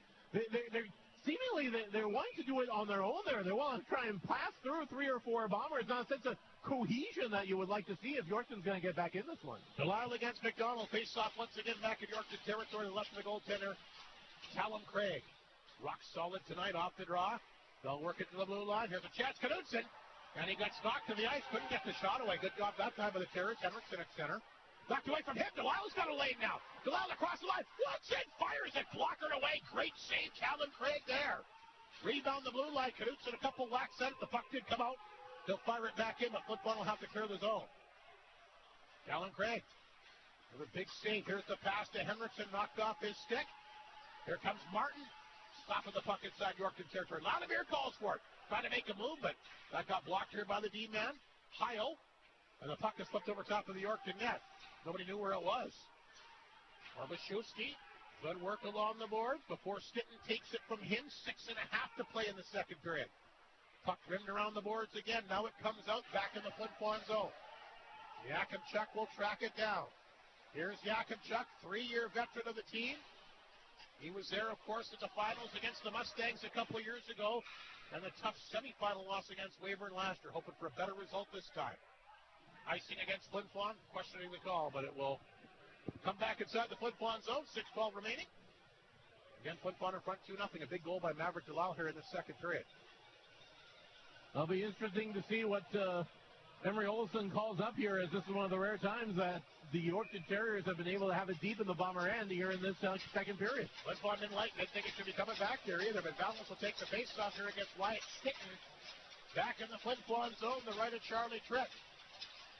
21-9, by the way, the shots again in Flin Flon's favor on the Orland Motel shot clock. They got to do it again with this face-off. Balance against it, and the fans get a little testy here. They want the puck dropped a little bit quicker, but guys got to sit still here. They're not as patient as you are, Rob. Oh, I know. Yeah, puck around the boards here to you, and puck will come out. Sent back in. Oh, Palin Alexander going out after the whistle. And another Yorkton guy went in there as well. That's Buckley, the D-man. I'm not sure what happened there, but they wanted something happen at the two benches. Well, they were colliding. They were lining up their checks with each other. And then the whistle went, and that just kind of the force of physics, they collided after the whistle. Well, here it is right here. Oh, there's the body check by Alexander. So he took it. Oh, Buckley came over, gave a nice free one there in the melon. Yeah, Palin got hit, and then Buckley came in to vouch for him. Great replay there. 6:04 to go in the second period. Alexander has definitely made a presence these last two hockey games. He can score. He can throw the body. I love the freight train. I love calling him the Tasmanian Devil. He just, wherever there's activity, he tends to be. Balance to take the face-off against Sitton outside the Bomber blue line. Yorkton wins the draw. Buckley at center ice will rip it back at Flin Flon territory. Mounier quickly along the board. Puck comes out.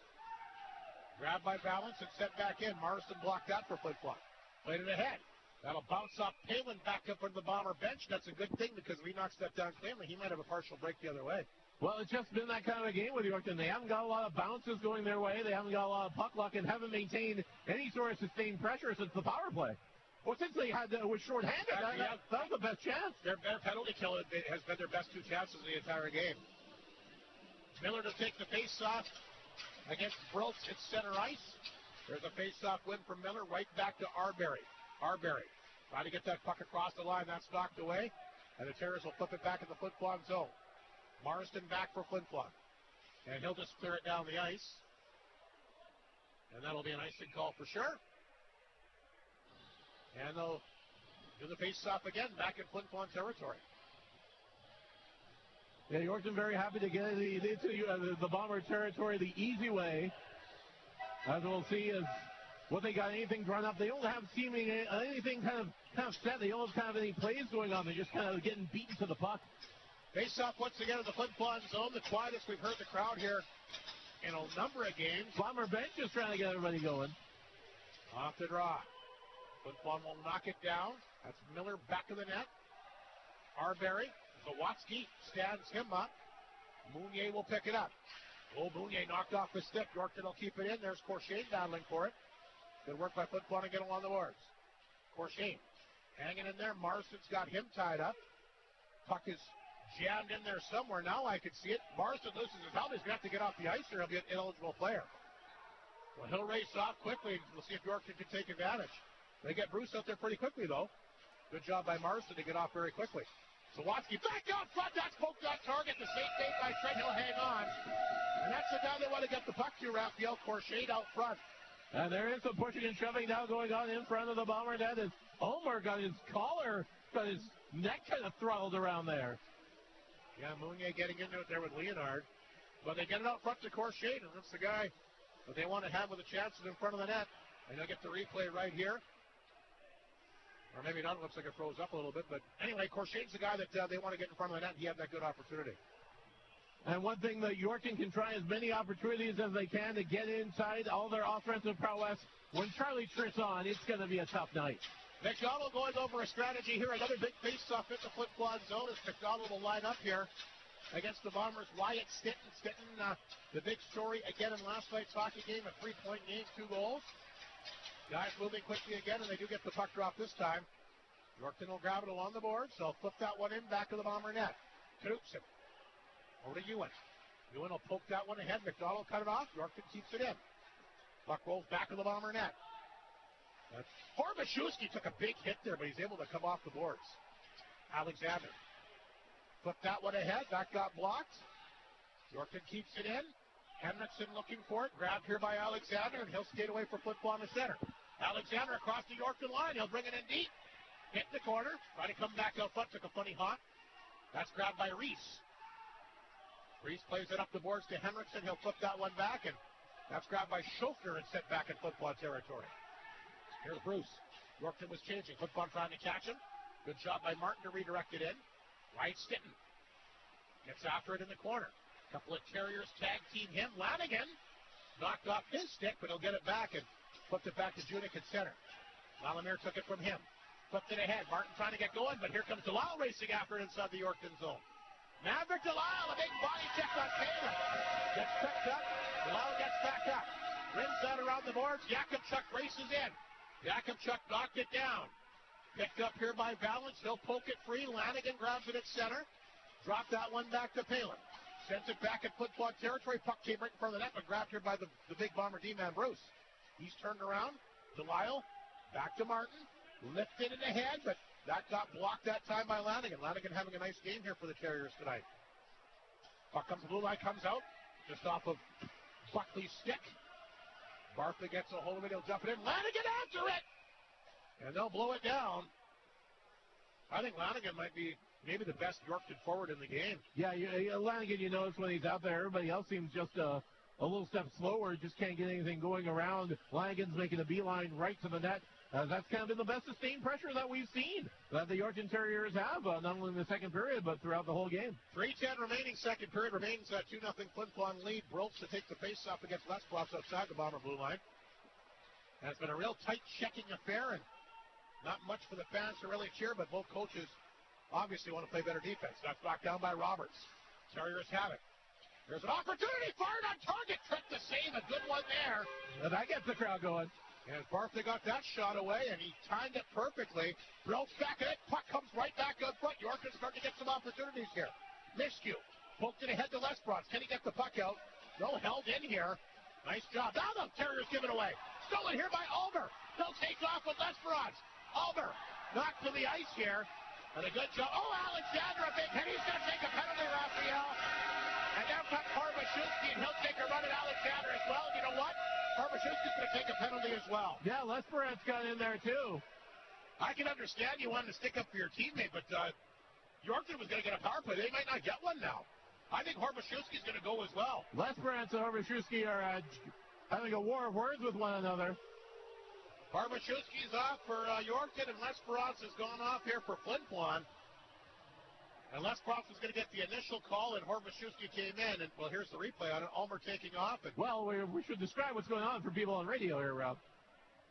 Play right along the boards, and there's a big hit by Lesperance, which I didn't think doesn't really look like a penalty there. Well, that's what Mike Reagan was very concerned about that. We thought it was Alexander because it was such a boring I look at the replay there, Raphael. It doesn't look like a penalty. Those are the hits that we've seen all game. There was nothing the matter with it. Maybe the officials want to even things up here in terms of power plays. So 4-on-4 for, I think, the first time tonight, if I'm not mistaken. That would be correct. You're right. I didn't think it was Alexander because the momentum to hit. Lesperance can hit hard, too. Oh, he definitely can. And I didn't see a penalty on that play. Flin Flon holds the puck in. Here's Reed Arbery. At the blue line, a chance! And Craig somehow sees it again. A lot of traffic in front of that Yorkton net. Knutson holds the right point.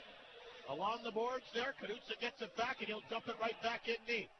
Thomas Reese there to pick it up. Arbery zeroing in on him. Reese tripped up in the corner. Good job there by Arbery. Arbery to Miller. Miller comes out front. Knutson, and he saw all kinds of daylight there to kind of hawk up over his stick. Flin Flon's been really good down low back of the Yorkton net. Led to their second goal and almost gave them a good chance there. Flin Flon will play that ahead to Miller. Right back to Knutson. In flight, Knutson will carry it in. Back out front. Arbery can't jam it in. Knutson's lost a glove. Puck picked up by Corshane and the Terriers at center. That one hit Stitten. Look out, Zawoski got it back. Back out front. Puck is laying there. The Terriers can't finish it up. Now is an opportunity. Puck blocked again by Arbery. Grabbed by Stitten. One-on-one here against Buckley. Stitten will carry the puck up the ice. Stitten tries to get around him. Buckley forces him to the outside. Stitten back to the net. Tried to come back out front. Stitten knocked to the ice. Terriers get 3 on it to center. Here's a pass to McDonald across the bomber line down the left side. McDonald out front. And that's grabbed here and knocked down by the big D-man Bartha. Pick it up here in the final couple minutes, 1:05 remaining. Well, 4-on-4 will do that. In the second period. Reese at the blue line. Reese moving to the front of the net, knocked away at the last second by Mounier. He'll carry the puck out. Mounier stopped at his blue line, feeds that back to Stitten, has been out there a long time. McDonald breaks that one up. He takes off right up the middle of the ice, dropped it back to Reese. Reese hangs on. That gets a skate, goes to the corner. Now starting to really open up here late in the second period. Right, still 10 seconds remaining of 4-on-4 hockey. Ulmer to Muka. Muka's got a guy on him. He'll flip that one ahead. Palin knocked it down. Grabbed by Lanigan. Lanigan the center to Palin to need that. He's got a chance. Palin cuts to the backhander. And a good save by Charlie Crick. He'll get his glove on that one and look out. We got more stuff happening over in the far corner there. As Palin went flying after Mounier. You're seeing the animosity build here, Rob. I'll tell you what, the last 3 minutes has been way more exciting than the rest of the period. Well, there's so much open space out there, and Yorkton taking a little more of the body, trying to poke the bear with the Flin Flon Bombers. We'll see how that works out for them. 24.9 seconds to go. Palin, a good rush there late for Yorkton. We still have 24.9 seconds. And a face-off back in the Flin Flon zone. And by the way, we're back to 5-on-5 hockey here. As we'll get another face-off to the right of Charlie Crick. It's been big. When called upon here tonight, Leonard out there, the big line for Yorkton, trying to get a goal here late and get back in this hockey game. Leonard will come over and get some instruction here to Lanigan, who's been the best Yorkton forward, in my opinion, in this hockey game. Miller off the faceoff. Puck comes in front of the Bomber net, poked away by Trent. Big hit there. Alexander out there for Flin Flon. The Bombers get it. 16 seconds to go. In behind the play, we got Marsden and Lanigan all tied up, and they blow that down, which is a shame, Raphael, because Flin Flon had 3 guys running up the ice here. Yeah, Lanigan was doing a lot of agitation there. He was trying to get at Alexander. He was getting at Marsden. They're both going to go off here. A little more 4-on-4 looks like. Yeah, Marsden doesn't think he should be going taking a penalty, but he is. So Marsden and Lanigan, but a great opportunity there for Flin Flon with 16 seconds to go. And with Alexander carrying that puck, you know he's going to get down there really quickly. Yeah, the only thing that stopped him was the penalties that were going on behind the play. Yorkton wants an explanation here where the faceoff's going to be. Good question. Marsden is jaw-jacking on the penalty box there. He does not believe he should be in. Him and Lanigan are having a little conversation in the penalty box here. Faceoff going to come out. Yeah, you're right. They really are. There's Lanigan. They were tied up in behind the play, of course, for following the puck down the ice. Miller to take the face-off against Bellis outside the Yorkton blue line. Off the draw. Miller knocked to the ice. Reese, look out. This guy can make things happen in a hurry. He'll poke that one in. Knudsen back to get it. Knudsen will flip that off the boards, and that'll go up into the Yorkton bench. So they're going to get a face-off, Raphael, with 3.9 seconds remaining deep in Flin Flon territory. And I've been talking about this. The big face-offs so far have gone the way to the Bombers. This one's the most crucial draw of the night so far. It is. It's a big one for sure, and a lot can happen in 3.9 seconds. You know what? Everett Olsen was looking down the other end. I think he was almost thinking, do I pull my goalie and get an extra guy out here? They can't score 3.9 seconds the other way, can they? But interesting. He kind of looked. He thought about it. Miller's going to take the face-off against Leonard inside. They got to do and look at this. Martha and Arbery really whacking at each other. Yeah, the animosity is definitely built here in the last 10 minutes. And they're still jawing at each other in the penalty box here. It's crazy. Lanigan and Marsden. I don't think we can say a lot of this stuff on the radio, Rob. But I heard your intermission interview, so who knows? Yeah. Leonard against Miller. Face-off once again in the Flin Flon zone. And now Knudsen and Barth are getting into it as well. The referees want to settle this thing down here before it gets crazy. He's coming over to the Yorkton bench for some reason. I'm not sure why. Maybe somebody said something there, but anyway, we'll see if they finally get the puck dropped here by Miller. But they do not. Fans getting a little bit irritated. After all that, Bashan will pick it up. He'll bounce it off the boards. And he'll get it down the ice. And it's going to be a 2-0 lead for Flin Flon after 40 minutes of play.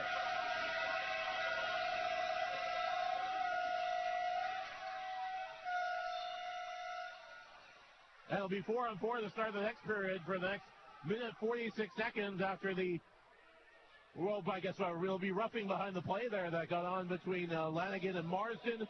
But another good successful period for the Flin Flon Bombers. Do what they had to do. Yorkton, though, did come along there towards the end. They got some chances. And look for them to really take some chances in the third period, Raphael. Well, they're going to have to. They have to run and gun and empty the kitchen cabinet here to throw everything they have at the Bombers, who are playing that very heavy game.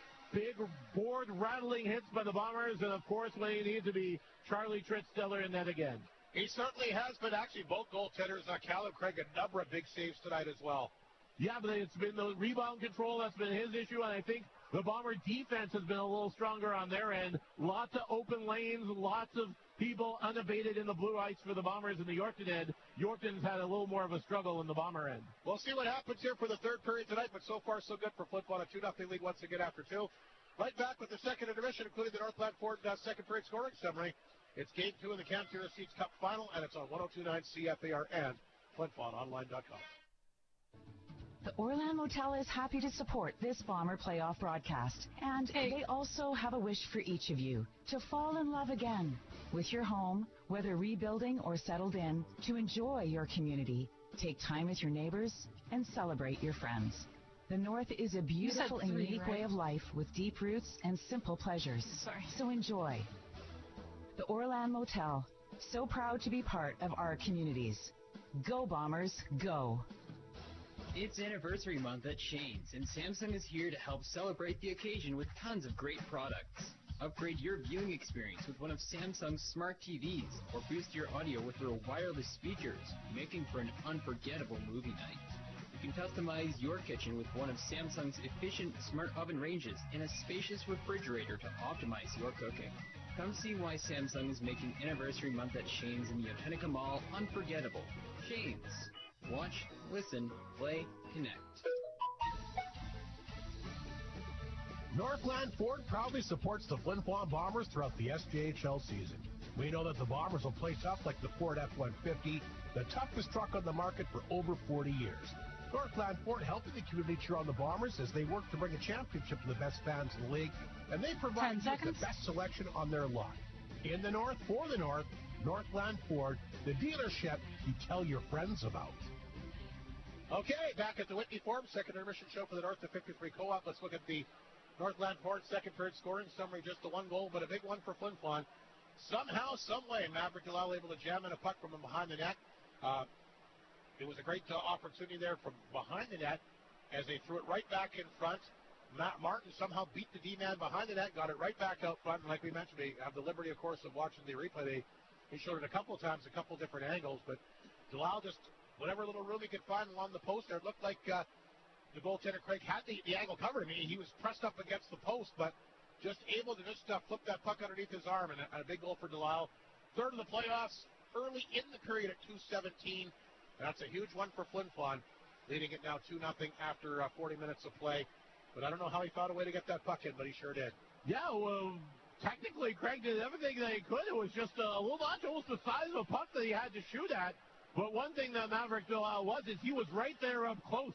So he was able to put it exactly where it had to be. As the Yorkton defense, again, there's a lot of tight shots of the Bombers, a lot of opportunities that Flin Flon has had up close, and that's going to cost you. And Delisle, with that precision, able to make it a 2-0 game. The only goal of the period, shots were 11-8 Flin Flon. Yorkton, as the period went on, like I said, did get better. Yorkton's got a two-period total of 12, Flin Flon a two-period total of 22. And neither team been able to score on the power play. Yorkton just the one chance, Flin Flon 0 for 2. That's the story after 40 minutes of play. We mentioned, of course, how good Flin Flon's been when they've led after one period to play in the playoffs. Well, they're pretty good when they lead after 2 as well. 7-0 when they lead after 1. They're 7-0 when they lead after 2. When Yorkton trails after 40 minutes of play, their record in the postseason is 2-4. We'll see what happens tonight. Expect them to take chances and try to make something happen with all the offensive weapons they have. I expect a big push from Yorkton, certainly, when we get ready for puck drop in the third, which means one thing. That's going to create opportunities the other way as well. Well, they've had problems with turnovers. They've run that really offensive style, but they've been a little careless with the puck. And the Flin Flon Bombers doing a good job of stealing. Marsden's got a couple of steals. Arbery's out there. Miskew's very defensive-minded forward. So we'll see if the Yorkton Terriers can be honest when they make those big offensive pushes, or if they're going to be a little sloppy. And if they are, it's going to end up in the back of the Yorkton net. Nick Shablansky will be our guest in the second intermission. Of course, the new director of marketing, former Bomber, former Humboldt Bronco.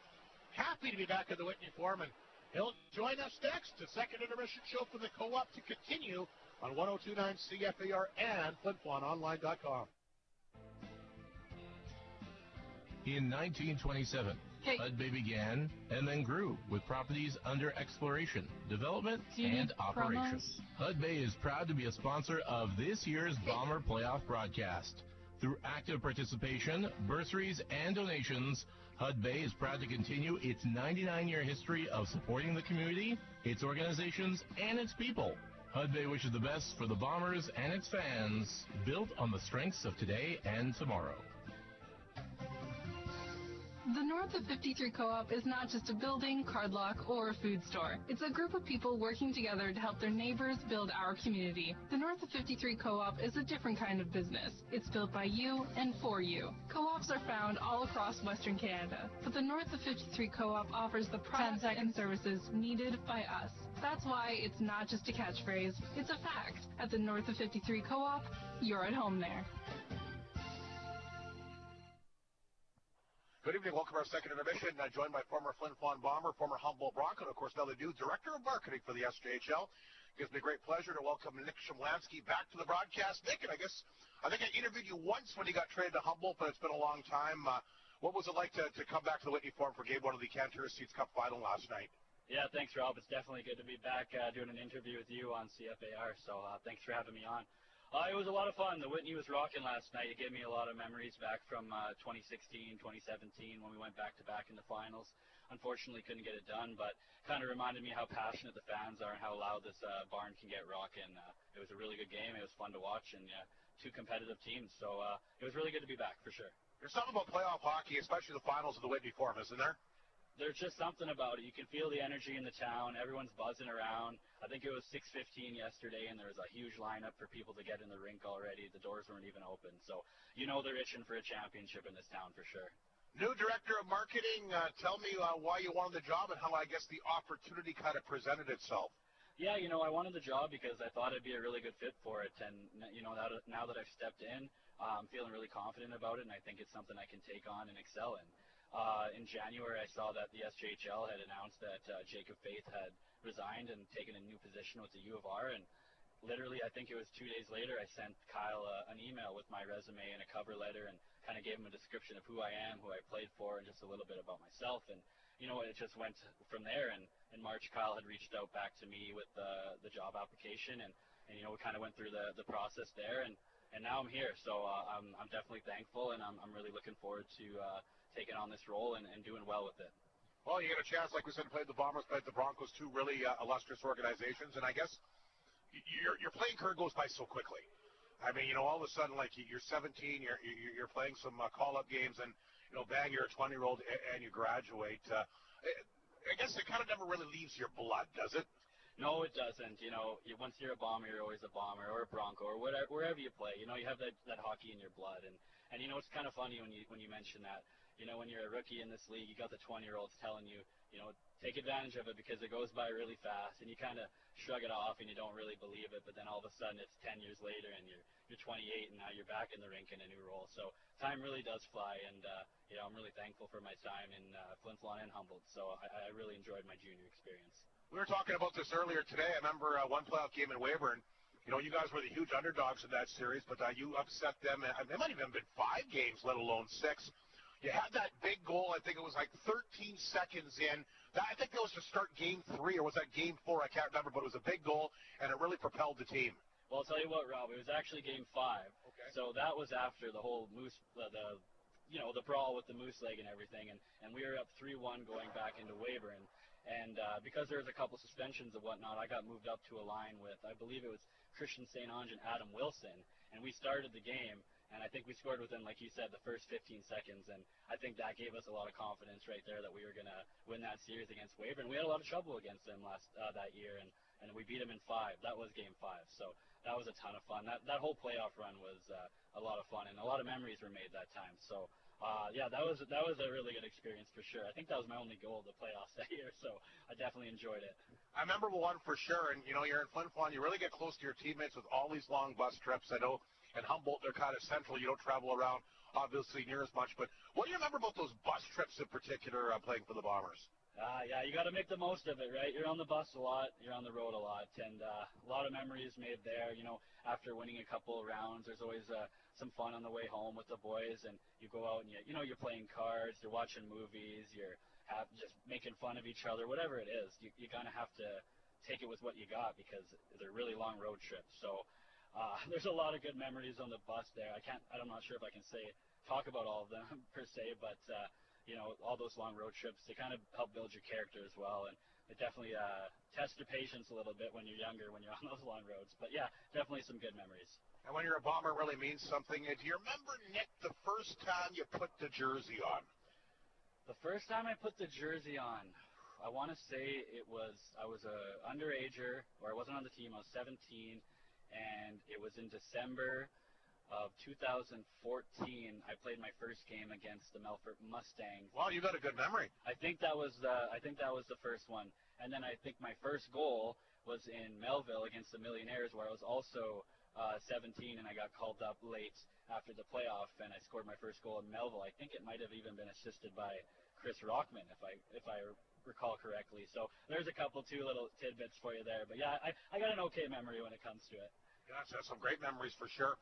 Listen, so you're a player, you transition into this role. Maybe just kind of fill people in what you did kind of after you're done playing hockey up to the role that you've been in now. Like, how did you kind of prepare yourself for this one?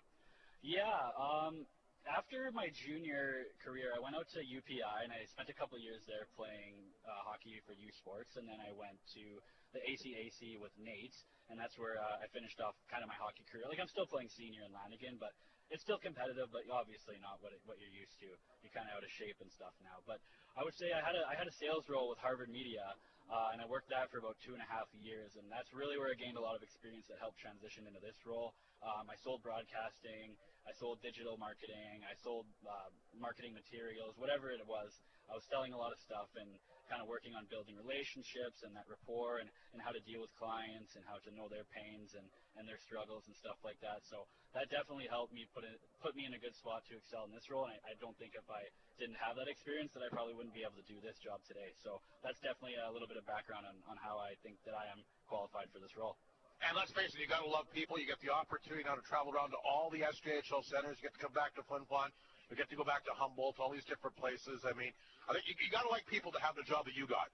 Definitely, and just to take note of that, like being in the rink yesterday and on Wednesday, there's probably at least 50 people that came up to me and, had a conversation with me, shook my hand, gave me a hug, whatever it was. So there's a lot of familiar faces around the rink, and, when you played in the league, a lot of people like to see you back in the league and giving back to the league. So I'm really appreciative of that, and it's really good to catch up with a lot of people, especially in Flin Flon here. What are you looking most forward to about this new position you got with the SJHL? What are some of the things you'd like to achieve for yourself? Well, you got to challenge yourself, and you want to bring on new partners, and you want to expand the league, and you want it to grow. I'd like to see a lot more kids in the rink, whatever that be. I just want to have more attendance, and I'm just really excited to be in this role. I'm looking forward to working with everyone, and I'd say it's really nice to be in the hockey rinks. That's probably going to be one of the best parts of the job, is getting to travel Saskatchewan again, and you're getting paid to watch hockey, so it's hard to complain about that.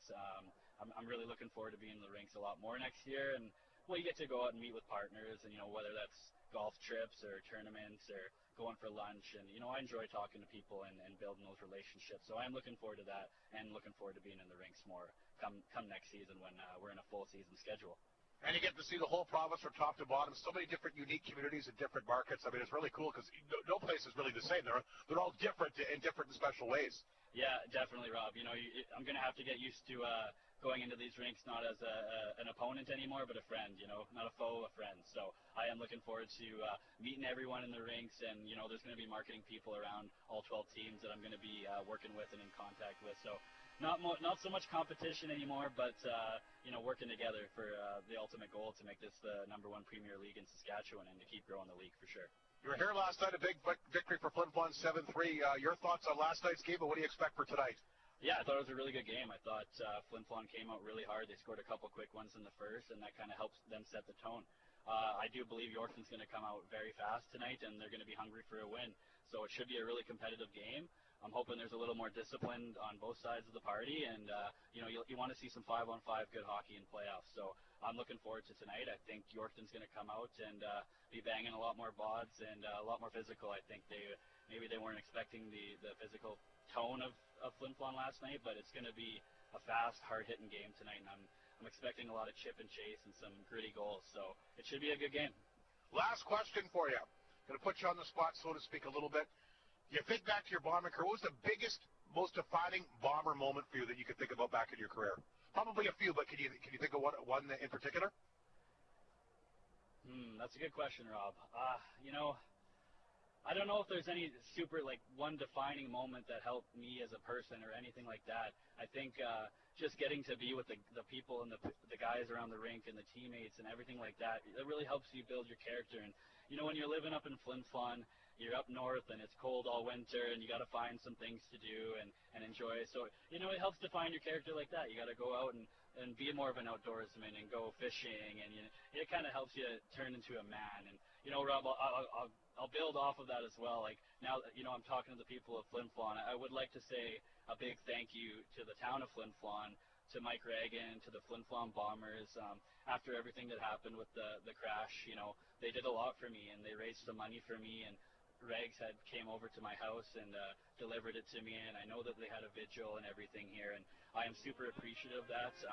Flin Flon definitely holds a special place in my heart. I have a lot of respect for the town, the community, the people in it, so I would like to give a big thank you to Flin Flon, the town of Flin Flon, the people of Flin Flon, and the coaching staffs and everyone involved in it. So a big appreciative shout out goes to all of you, and you all helped build me into who I am today, so a big thank you for that.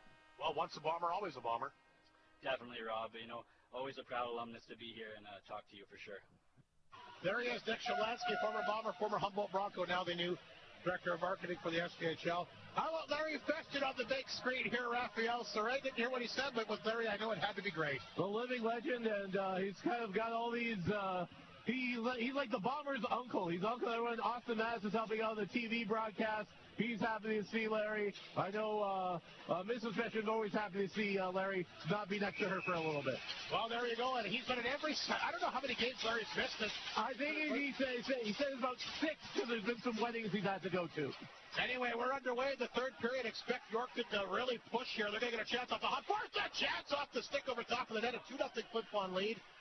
Just underway in the third. 4-on-4 hockey. The Terriers have it. That's Reese, the big D-man, but he loses the handle. Here's a chance now for Fashawn up the ice. Arbery the front. Arbery over top with it in, and a great opportunity there. Arbery has a goal, and he almost comes up with another one. Fashawn found him, and he redirected over top, and now Corshane will try to go back the other way. That's knocked away from him. Mounier gets it back to Arbery, feeds it back to Yakimchuk. Yakimchuk at center. 4-on-4, dished it off to Miller. Miller a backhander. And that one goes wide. It'll hit the corner and come back down the ice in Flin Flon territory. 4-on-4 for another minute. Boy, what a chance by Reed Arbery again. What a game he's had. There's Muka. Pinned up by Valance outside the blue line. Valance has been really good in a Yorkton uniform, but I didn't play yesterday. Palin's got it. Back at the Yorkton line. Gets rid of it. Feeds up to Buckley. Pass to Judik at center. Judik gets up to Valance across the line. Sends it in on target. Stick save made.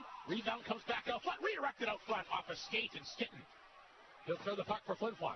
Back to Yakimchuk at center. Here's Alexander. Alexander back out front to Yakimchuk underneath his stick. Again, there's somebody stick still laying in the zone. Alexander's got the puck back of the Yorkton net. Alexander throws it in deep. Grabbed here by Stitten.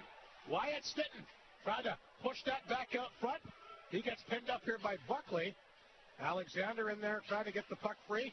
Knocked it down. Beats it back. Knudsen a chance, and he ripped it over top of the net. Bashan will hold it left point. That's deflected on target. Great to save on the redirection by Alexander. And like we mentioned as we went into the second intermission there, Raphael, we expect Yorkton to really push, but with that happening, that will create opportunities the other way. Yeah, we saw things will open up a little more there as we started the period with 4 aside. Now we're back to 5-on-5. Great opportunity there by Alexander on the deflection, almost putting it past. Good opportunities on both ends here to start the third period. Delau will take the face-off inside the Yorkton zone. Lining up here against Briltz. Just underway in the third period, 18-12 to go. We're back to 5-on-5, by the way. Here's the stretch pass to Roberts, making his debut here tonight. Throws it back out. That one got ripped wide. It'll hit the corner and come outside the Flin Flon zone. Grabbed by Bartha. Leading defenseman in points in the SKHL. Gets it back to center. Off a skate. Knudsen. Played it back to Fashawn. Up the middle. There's Maverick Delisle. Got that big goal in the second period. Knocked off a stick by Roberts. Yorkton inside the Flin Flon zone, but Fashawn takes it away. They're offside. Knudsen's got it. He'll lift it down. Good play that time at the blue line. Looked like Delisle might get it alone.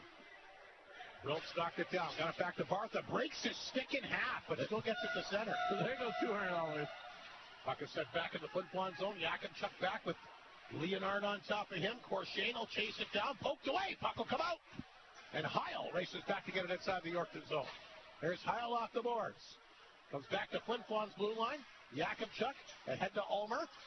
Tied up by Leonard. Heil feeds it back to Reese. Lead pass to center ice. Sawatsky able to sidestep a couple of checks, but he can't sidestep the second one. He didn't like it. He and Lesperance are mixing it up, but the puck is inside the Flin Flon zone. Third off the glass. This will force Yorkton back to their blue line. Sawatsky there to get it. Feeds it back to Reese across the Bomber blue line. Leonard will try to go in on it. Yakimchuk there. Leonard bumping with him. Puck back to the Flin Flon net. Bombers work it free. Ewan, though, can't get the puck out. Bounced off of him, back inside the zone. Palin holds the blue line. Just holds it in. Now it comes out. Flin Flon moves it ahead. Stinton's got the pass. Sitting across the blue line. Penalty coming. Penalty coming up against Buckley, and he's taking Alexander down hard here. Alexander looks like he's holding his mouth here. I'm not sure they took the stick up higher or what, but they got tangled up with the blue line, and you're right, it's going to be a Yorkton penalty. Yeah, it's going to take a lot to bring down Alexander, but he's in He's definitely shaken up here. He's in some discomfort for sure. Buckley, the D-man, will go off for the penalty, and we got another Arctic Beverages power play contestant. Raphael will grab that. Yes, we go into the hopper here, and it is going to be Susan Power is your Pepsi power play contestant. If the Bombers score, he'll get herself a case of Gatorade water, courtesy of Arctic Beverages. So a great chance for Flin Flon 0 for 2 tonight. We'll see what they can do with a third opportunity. The crowd's starting to come to life here with the Go Bomber Go chant. Martin, Delisle, Sitton, the forward group, and they're going to put Muka and Pashon the back end for this big power play. Remember the last time, Yorkton got some good chance. Off the trenches, Muka chance! Rebound, they jam away! And Craig kicked it out. Ryder Muka, great chance there.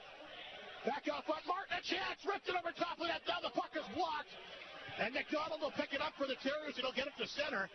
Remember the last time Flin Flon on the power play, Yorkton able to get some good chances in the penalty kill. Flin Flon comes close there, Raphael.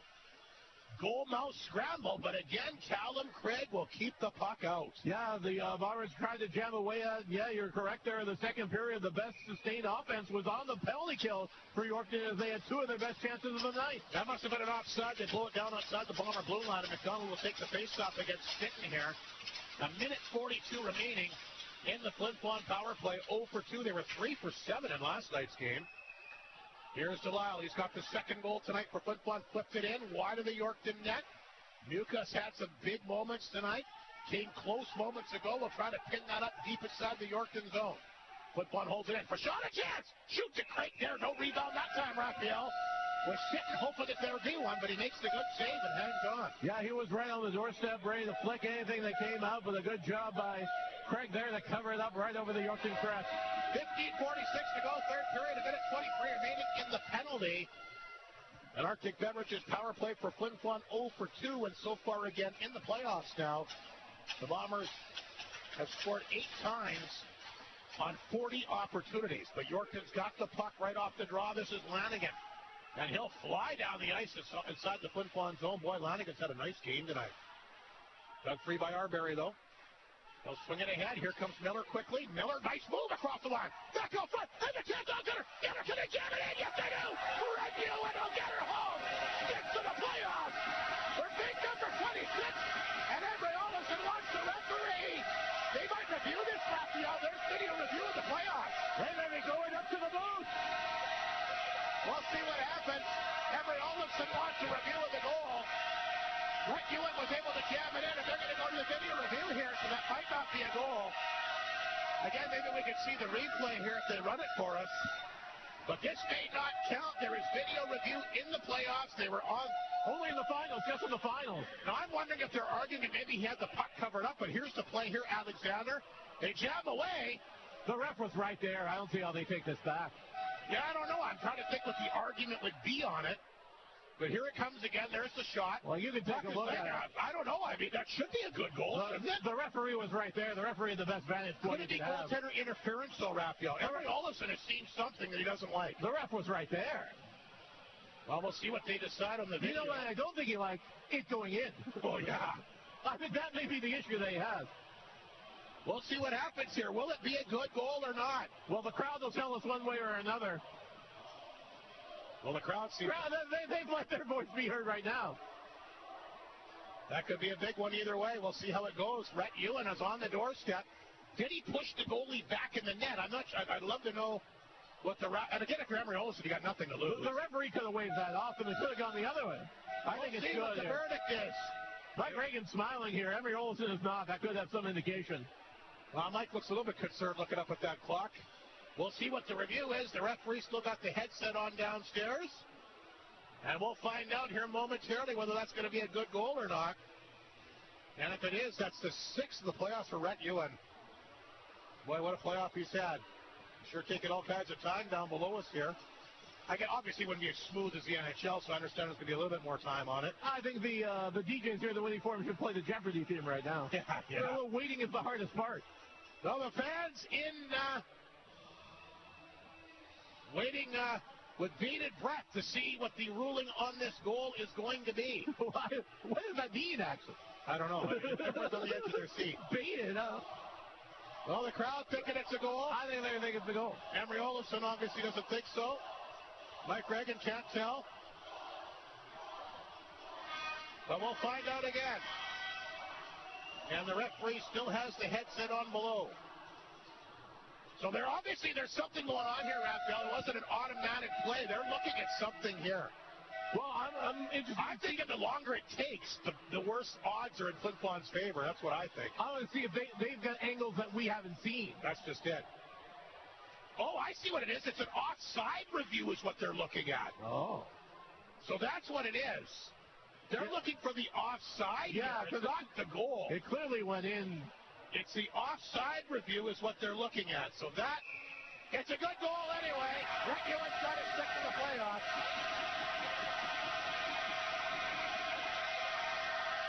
And that is a power play goal.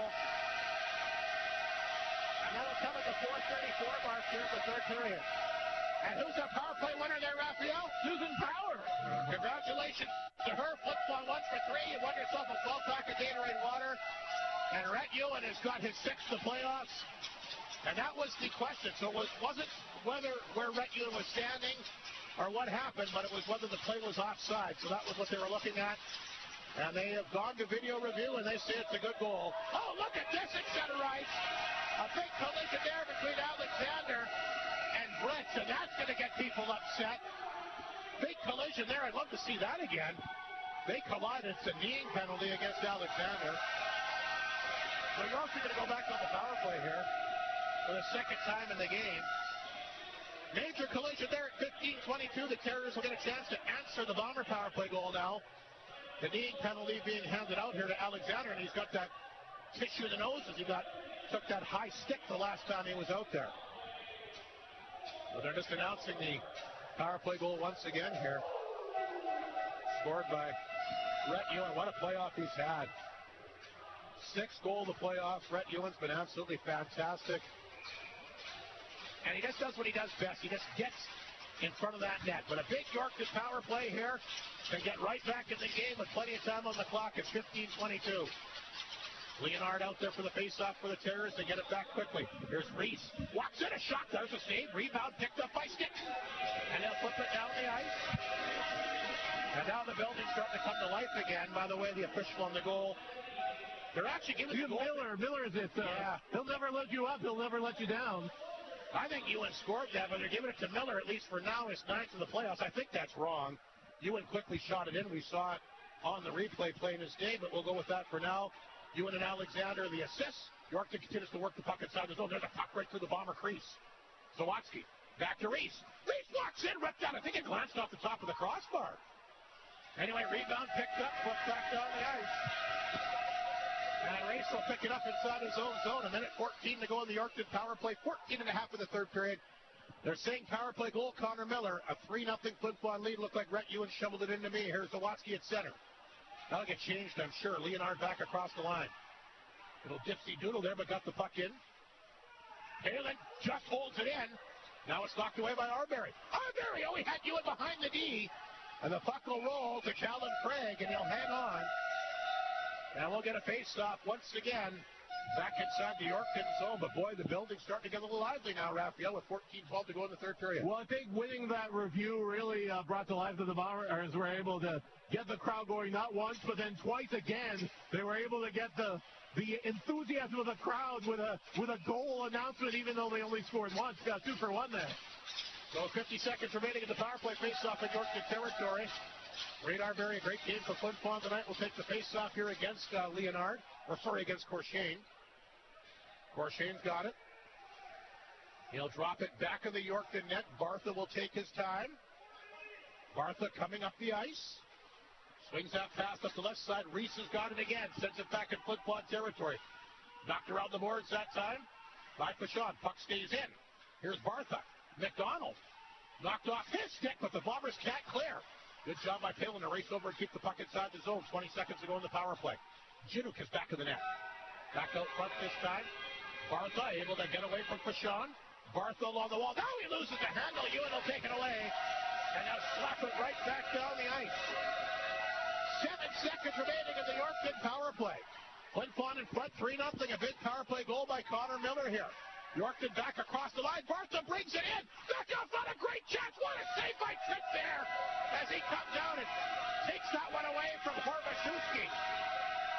What a save that was. Very square to the shooter, Charlie Tripp. Penalty is over. Alexander's out there. He throws a big body check back to the net. Yorkton 0 for 2 on the power play. Puck inside the Terrier zone. That's picked up by Buckley, the Yorkton D-man. Yorkton really got to come hard now. They're down 3 with under 13 minutes to go. Back to 5 aside. They'll get the puck in. Alexander takes down his guy hard along the boards. That's Briltz. Here's Lalamere for Flin Flon. Puts it ahead. Knocked down by Roberts. Quickly back across the Bomber line. Roberts making his playoff debut for Yorkton tonight as well. Yakimchuk back up the boards. Lalamere will knock it down. He'll flip that one ahead. Heil throws it to center. Grabbed by Lanigan. Lanigan fights off a check. Feeds it back to Reese. Here's Reese. Center ice for the Terriers. Reese. Back across the Bomber line to Roberts. That's broken up. Comes back to Heil. And they'll nip it inside the Flin Flon zone. Martin back to the Flin Flon net. Get that back to Yakimchuk. Yakimchuk gets it outside the zone. Palin will race after it back at the Yorkton zone. The Flin Flon fans making some noise here in the third period. Here's a stretch pass for Junik. Yakimchuk broke that one up. Puck knocked down by Lesperance. Lesperance to center. Throws that puck back in the Yorkton zone. Puck back of the Bomber net. Picked up here by Buckley, the D-man. Can't clear it out. Held in by Lesperance. Puck is tied up along the wall here. But one poked it in deep. There's Miskew going after it. Miskew throwing a nice body check that time. But one gets the puck free. Lesperance to the blue line. Vachon will hold it in. Vachon up in the corner for Ulmer. Ulmer tied up by Judik. Good work by him. Throws it out front. That's knocked down by Palin, and he'll turn to the line, but not out. Vachon on target. Blockered away that time by Craig. Ulmer looking for the rebound in the corner. What a pressure going here by this line of Ulmer, Miskew, and now they got Miller on the ice. Junik feeds it to Reese. What a move that was at center. That was Valance, actually, who fired it on target. Just saw the 7, not 77. Number 7, and Valance has had a nice game for the Terriers tonight. Miller will dump it in on goal. Again, the save made by Craig. He'll be forced to hang on. And 10:54 remaining in the third period. Shots are now 28-14. Flin Flon, the Orland Motel shot clock. 6-3 Bombers in the third. And they got a goal here, Raphael. Great pressure by the Flin Flon Bombers. Yorkton's speed game. They're going to have to get into the gritty areas. They're going to have to get into the tight quarters because they don't see the Bombers giving up a lot of 2 or 3 on ones in the next 10 minutes, 54 seconds. Face off in the Yorkton zone to the left of Callum Craig. A 3-0 Flin Flon lead. A big power play goal by Connor Miller. Team leading 9th in the playoffs. He's out there now for the face-off.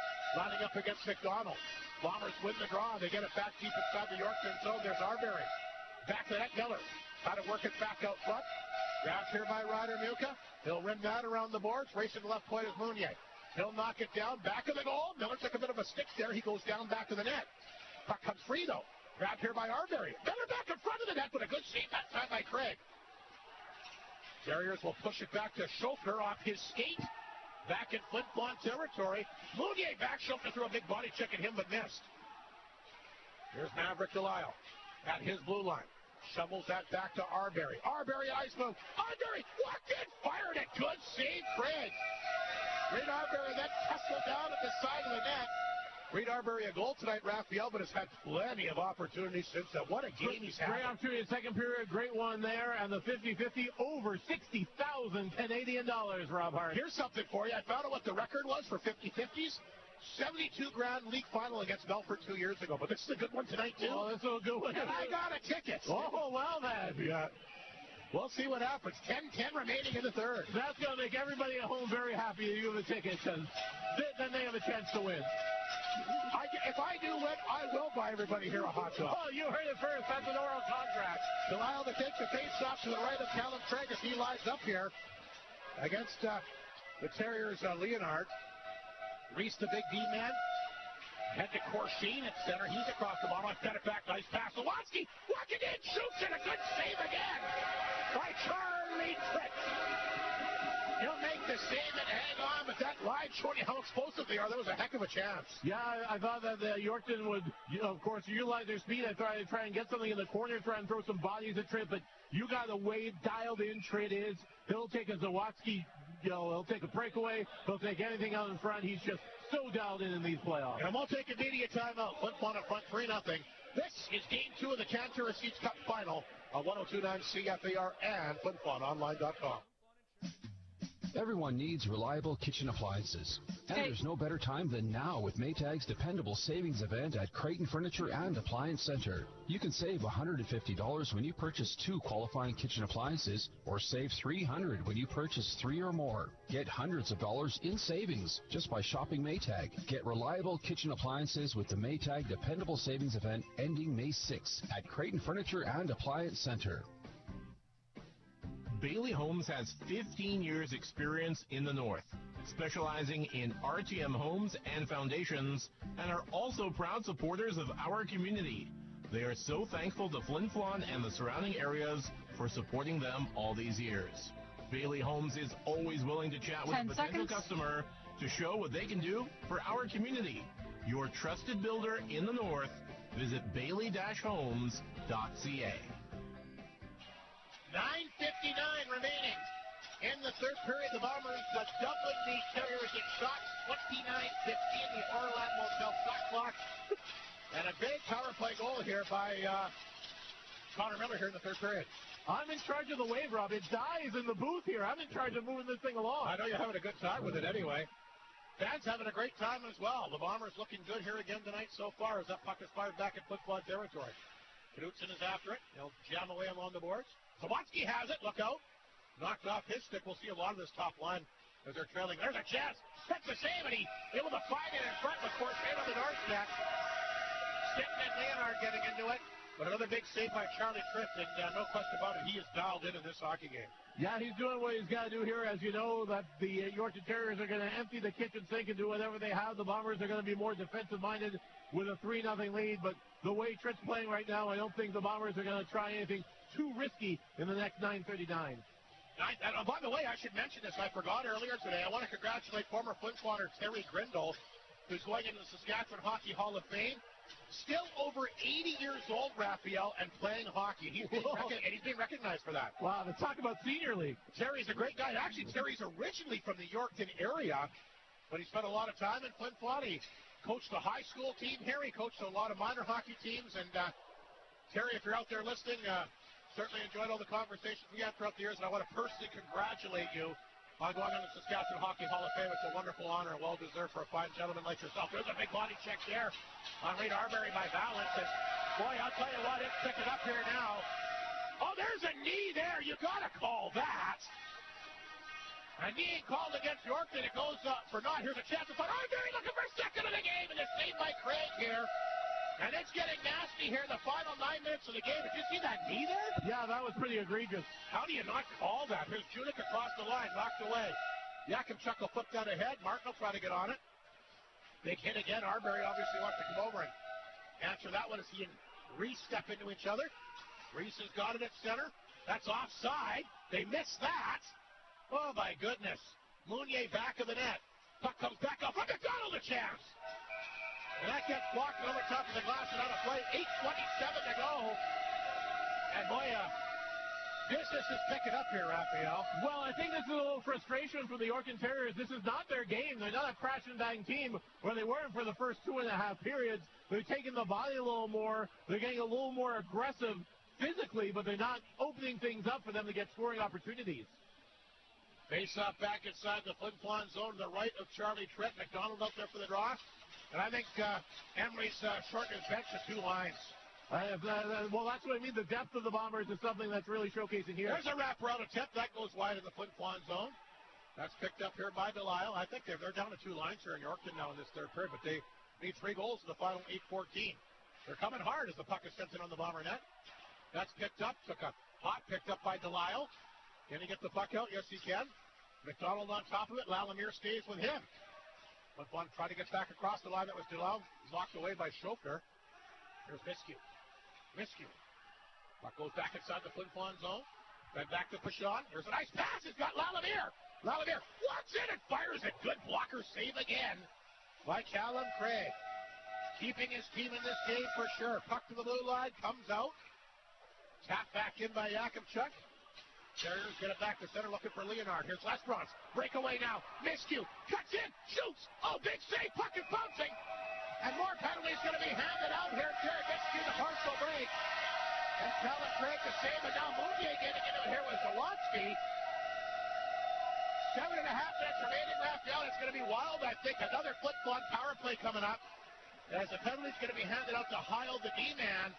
And that means another Arctic Beverages power play contestant. All right, here we go. It's going to be Christmas Eve if the Bomber score. He'll get himself a case of Gatorade water, courtesy of Arctic Beverages. Former Flin Flon Bomber, Chris, by the way, in uniform when Flin Flon played Yorkton in 1989. Yeah, and got into one of the more brutal fights in Minot American history as well. Yeah, he was a good player and tough. Probably still is real tough. He looks like he's in great shape. But anyway, I saw him at the game here yesterday. I'm not sure if he's here tonight, but a great Flin Flon Bomber of the past for sure.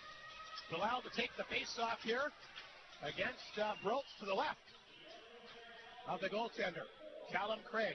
Flin Flon 1 for 3 tonight on the power play, and they get a chance again to maybe seal it here with 7:20 remaining in this third period. Martin back to the net. They'll feed it to the right point. Knocked down here by Fashon. In the corner, that's Muka. Quickly had to move it. Fashon, look out. That's off the stick of Broltz. He played that one perfectly. He'll come back to the Bomber blue line. Fashon's got it. Got to be careful here for Flin Flon. You don't want to give Yorkton back in the game with a shorthanded goal. They'll dump that one in for Stitton. Yorkton's done a good job containing him tonight. Couldn't do it in last night's game. Puck is stripped away, sent back down the ice. Minute 20 to go in the power play. 6:49 in the third period. Flin Flon in front 3-0 here. Game 2, Cantera Seeds Cup final. Arbery takes the pass. Up the right side, inside Yorkton territory. Here he comes. Grabbed back of that by Alexander. He'll bounce that to the blue line. Knocked down by Knutson. Back to Miller. Miller to the blue line. Hangs on a shot. Oh, Craig stopped it. Rebound picked up here. And here comes Zawatsky. Feeds it back to center ice to Corshane. Corshane across the Bomber line. And he can't get going. Falls down and behind the play. Flip ball back the other way. 45 seconds to go on the power play. Miller leads the charge up the ice. Miller a move. Miller cuts in. Oh, back out front out of center. This gets a little bit ahead of it. Broken up by Arbery at center. Picked up here by Judik. Oh, Knutson caught him high. Ooh, that could have been a call. Arbery picked it up back of his net.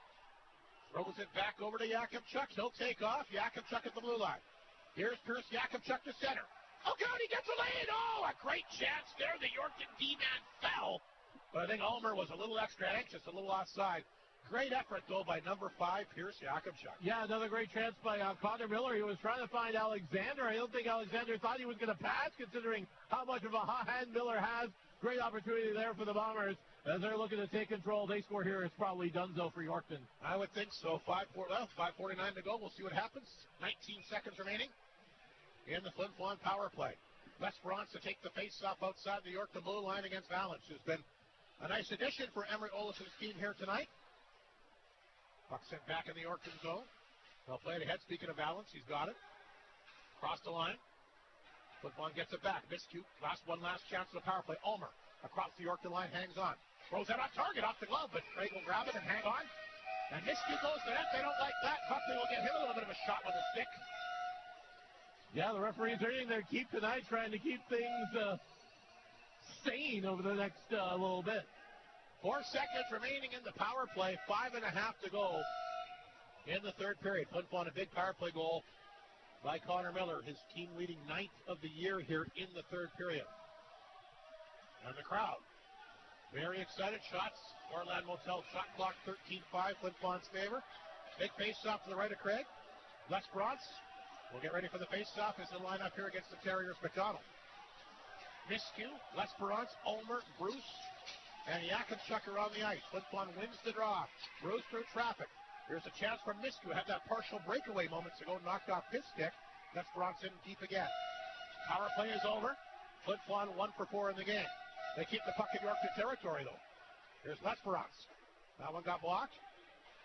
Bartha will get to it, and he'll bounce it off the boards back in Flin Flon territory. There's Bruce there to collect the puck again. Lesperance at center. Kick that one back to Alexander. He'll dump it in. Bartha there gets a hold of it. Feeds that one back to Schofner. He'll dump it in. Mounier inside his own zone. Had Hendrickson coming in on him. Yorkton starting to play the body now with a lot more urgency, but probably should have been playing this way a little bit earlier in the game. Terriers have it again. There's a chance from a sharp angle. Stop that. He'll grab it at the side of the net. 4:42 remaining. And every whistle, Raphael, we see guys going after each other both ways. It's going to be a very interesting 4:42 to wind down this game here. Well, I think Yakimchuk took umbrage that I think it was Schofer there was so tight in on Charlie Tritt, because when he covers up, they want to protect Charlie Tritt as much as they possibly can. 4:42 remaining. Third period. Flin Flon in front 3-0. They've scored a goal in each of the periods here tonight. 1,000, what was that? 129, I think.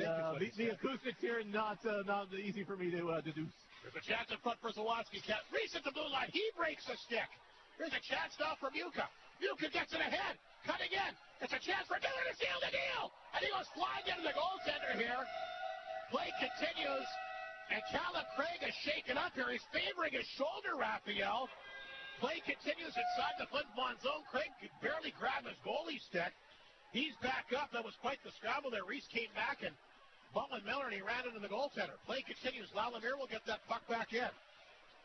Lalamere in the corner, back out front. Grab by Delilah. Chance, and Callum Craig is there.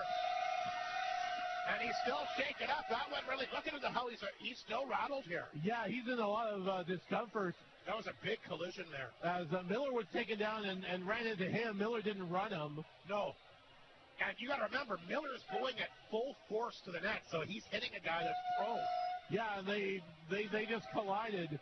And it looks like Craig's going to be good to go over the next little bit, but definitely in some pain after having Connor Miller go at you full bore. 4:03 remaining in the third period. Craig has done everything he can to keep his feet back in this game here tonight. Bombers have been good defensively, though, and boy, when Charlie Tritt needed to make a big save, he's certainly done that. Face-off back in Yorkton territory. Off the draw, the Terriers back of their own goal. There's Bartha logging a lot of minutes. Lost the handle. Balance will grab it back for the Terriers. They'll flip that one up the boards and back down the ice. Icing called as Bruce will touch up back of the Flin Flon net. 3:47 remaining. Crowd getting ready to erupt again here tonight, Raphael. Another great crowd. Boy, haven't had a crowd under 1,000 people in the playoff run here for Flin Flon this year. I don't think in the entire SJHL it's been under 1,000 in the entire league. Yes, I think you're right. How many do we see? 2,000 in Yorkton? It's sold out apparently both games, they told me, for Wednesday, Thursday. So yes, there'll be well over 2,000 people there. That's the big major market in the SJHL. Yeah. And they're sold out for those two games, so it should be a lot of fun with the series. How many of those are Flin Flon fans, though? They allow you so many tickets, I guess, for the visitors. Well, I think you're allowed 150 tickets for visitors, I believe is the rule. But there's a lot of people in that area who bleed maroon and white. Absolutely. They'll need more than that if they're available for sure. Ulmer will try to put that one back out front. There's Miskew slapped away from him. Bartha took a pretty good whack at Ulmer as well. Boy, this line tonight's worked hard. Lesperance, Ulmer, and Miskew. They've caused Yorkton havoc when they've been out there. Lanigan will get the puck back at the Flin Flon zone. Picked up by Fashon. He'll rim that around the boards. Rhett Ewan Able to catch up with it at center, drop that one back here to left cross. Alexander will take it. He'll hammer it in, and he's going to come flying in on Reese. And Reese knew it, and he stopped. I'd be looking both ways, too, if Alexander was on the ice. Sitting knocked it down. In the corner for you, and trying to come right back out front. That's grabbed here by Henriksen. Less than 3 minutes remaining. Terriers going to pull out all the stops. Will they get Callum Craig out of the net? Yeah, he's still looking in that direction, I believe. Sitting stop the puck, though. Partial 2-on-1, getting down the wing. Sitting trying to make the toe drag and get him across. That got blocked. Schoffer comes back for the Terriers, shovels it back to center. Tapped ahead by Jakubchuk. Alexander's got it. And they'll flip it back inside the zone. 2.5 minutes remaining in the third period. Flin Flon in front, 3-0. Trying to take a 2-0 lead in the finals. Heading back to Yorkton, like we said, for games 3 and 4 Wednesday and Thursday night. Buckley over to Schoffer of Yorkton, redirected inside the Flin Flon zone. Mounier back. What a game he's had tonight. Picked up by Arbery. Gave that one away to Roberts outside the blue line. Roberts goes it back up on Arbery. Tied up with Briltz. Can't get free. They bump in the corner.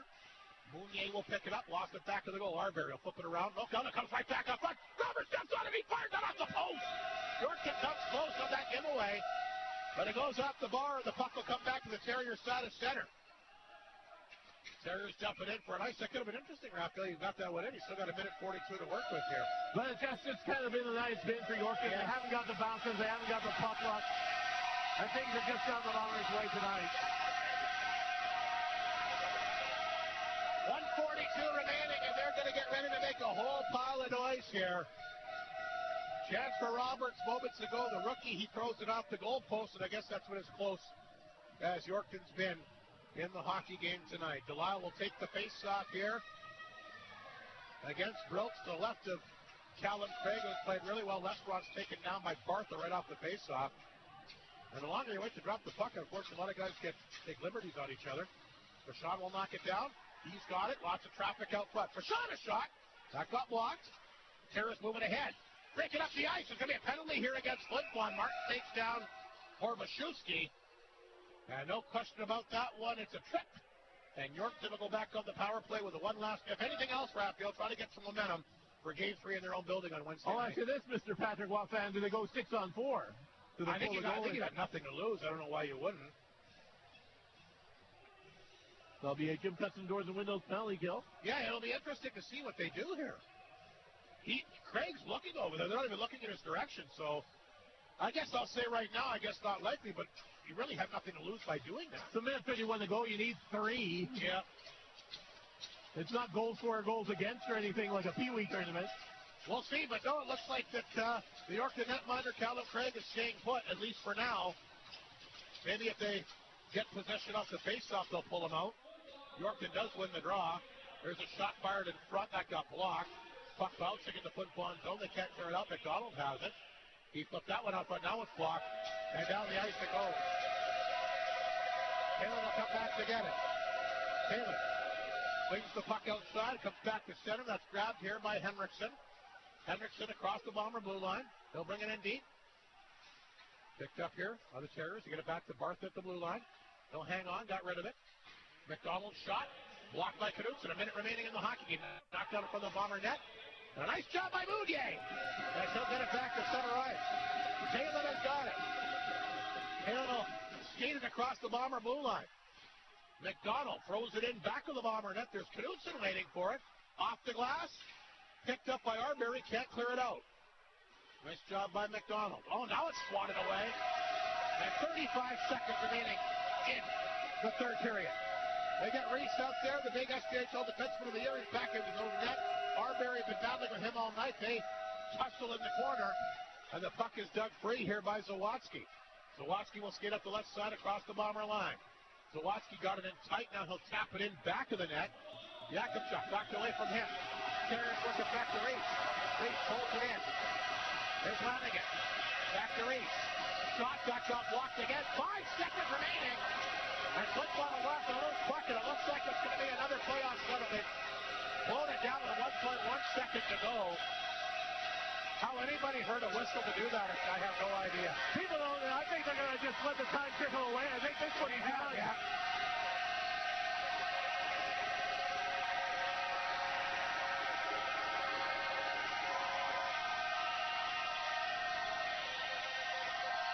right. That's exactly what they did. And the Flin Flon Bombers are 2 wins away from their first SJHL championship since 1993. And boy, we talked so much about this, of course, this freewheeling hockey. Flin Flon went back to what they do best, and that was a defensive gem, Raphael. It was playing the heavy game, and people ask, what is the heavy game? You kind of know it when you see it. They leaned on Yorkton. They weren't able to get into the difficult spaces, and the Bombers walked away with a very decisive and very team-based 3-0 victory. Charlie Crick's third playoff shutout. Fantastic when he needed to be. And there's the big celebration by the Bombers here tonight. And like we said, a defensive gem. And a 3-0 win.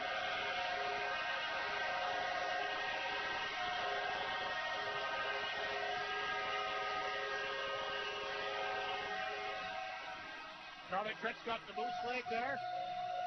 I think Cole wanted to grab that moose leg, if you ask me. If you get a shutout in the SJHL finals, you can do whatever you want, Rob. Absolutely. Big win for Flin Flon. Raphael up 2-0. And like I said, this was just a very impressive display of great defensive hockey. And this was a complete game, I thought. It was a 200-foot victory for the Flin Flon Bombers. Right off the hop, they were very physical. The face-offs were a big key. And Charlie Tritt not giving up the big rebounds. Craig did somewhere on the other side there. Well, how many times have we mentioned out in front, no one around, big shooting lanes for the Bombers. That's how they were able to turn on to victory as they were just a step quicker than Yorkton here tonight. Connor Branding hanging around for the handshakes as well as the team picks their way off the ice. A lot of people pumped up and excited, but boy, great crowd here tonight. And like I said, I don't know if you can play any more solid of a hockey game than what Flin Flon played in this game. We mentioned how it was another turnover there by Yorkton. I didn't notice many turnovers there by the Flin Flon Bombers. Winning the key face-offs, more physical than Yorkton, just top to bottom, a complete victory for the Bombers. It certainly was, and they will head to Yorkton up 2-0 in the Terriers Cup final. We'll take a break because we got a lot to get to here tonight. Not going to take us as long to run down the goals tonight, but we'll do that anyway for Northland Ford. We've also got, of course, all our post-game show awards and the Great North post-game report. I'm assuming Mike Reagan will be in a good mood tonight. He'll be turning from ear to ear, and like you said last night, he may have a headache. He may need some Anacin, Excedrin, Motion, Maca tea, anything, because his ears might be rattling here tonight as well. We'll go to all that and more momentarily. Big win for Flin Flon tonight here on 102.9 CFER and FlinFlonOnline.com. 9, including the one that's playing. Unflavored water is your new go-to for all-day hydration, infused with electrolytes for great taste. When you pick this up, all you have to do is flip the sports cap and drink the clear, refreshing water with no sweet taste. It's formulated for all active people to hydrate throughout their entire day. Arctic Beverages and Gatorade, ideal for all-day hydration for all active people. Your lifestyle may change each day, but what you have inside you doesn't. With Gatorade water. Northland Ford proudly supports the Flin Flon Bombers throughout the SJHL season. We know that the Bombers will play tough like the Ford F-150, the toughest truck on the market for over 40 years. Northland Ford helped the community cheer on the Bombers as they work to bring a championship to the best fans in the league, and they provide you with the best selection on their lot. In the North, for the North, Northland Ford, the dealership you tell your friends about. Keep your eye out for heirloom navel oranges at the North of 53 Co-op. Harvested at their peak maturity, they're known for being less acidic and sweeter than regular oranges. These firm and juicy delights are grown from some of the oldest citrus trees in California, and they're only available at the Co-op through 10 April. seconds. Enjoy heirloom oranges as the time and supplies last at the North of 53 Co-op. You're at home there. Welcome back to a very boisterous Whitney Forum. And wow, what a victory for Flin Flon here tonight once again. Winning this game by a score of 3-0. Raphael, did you think when Reed Arbery scored late in the opening period that one goal again would be enough to win this hockey game? I'll tell you this, I didn't think we'd see a 7-3 affair like we did last night. I thought it would be a little tighter. Usually first to three does win. I thought it might be 3-1, 3-2, something like that. I didn't see 3-0 happening. But Reed Arbery getting that goal to start things off for the Flin Flon Bombers. And the Bombers played so strong in that first period, it was just a matter of time, and then they continued that momentum throughout the rest of the game. They certainly did. The Northland Ford final scoring summary, again, the game-winning goal scored by Reed Arbery.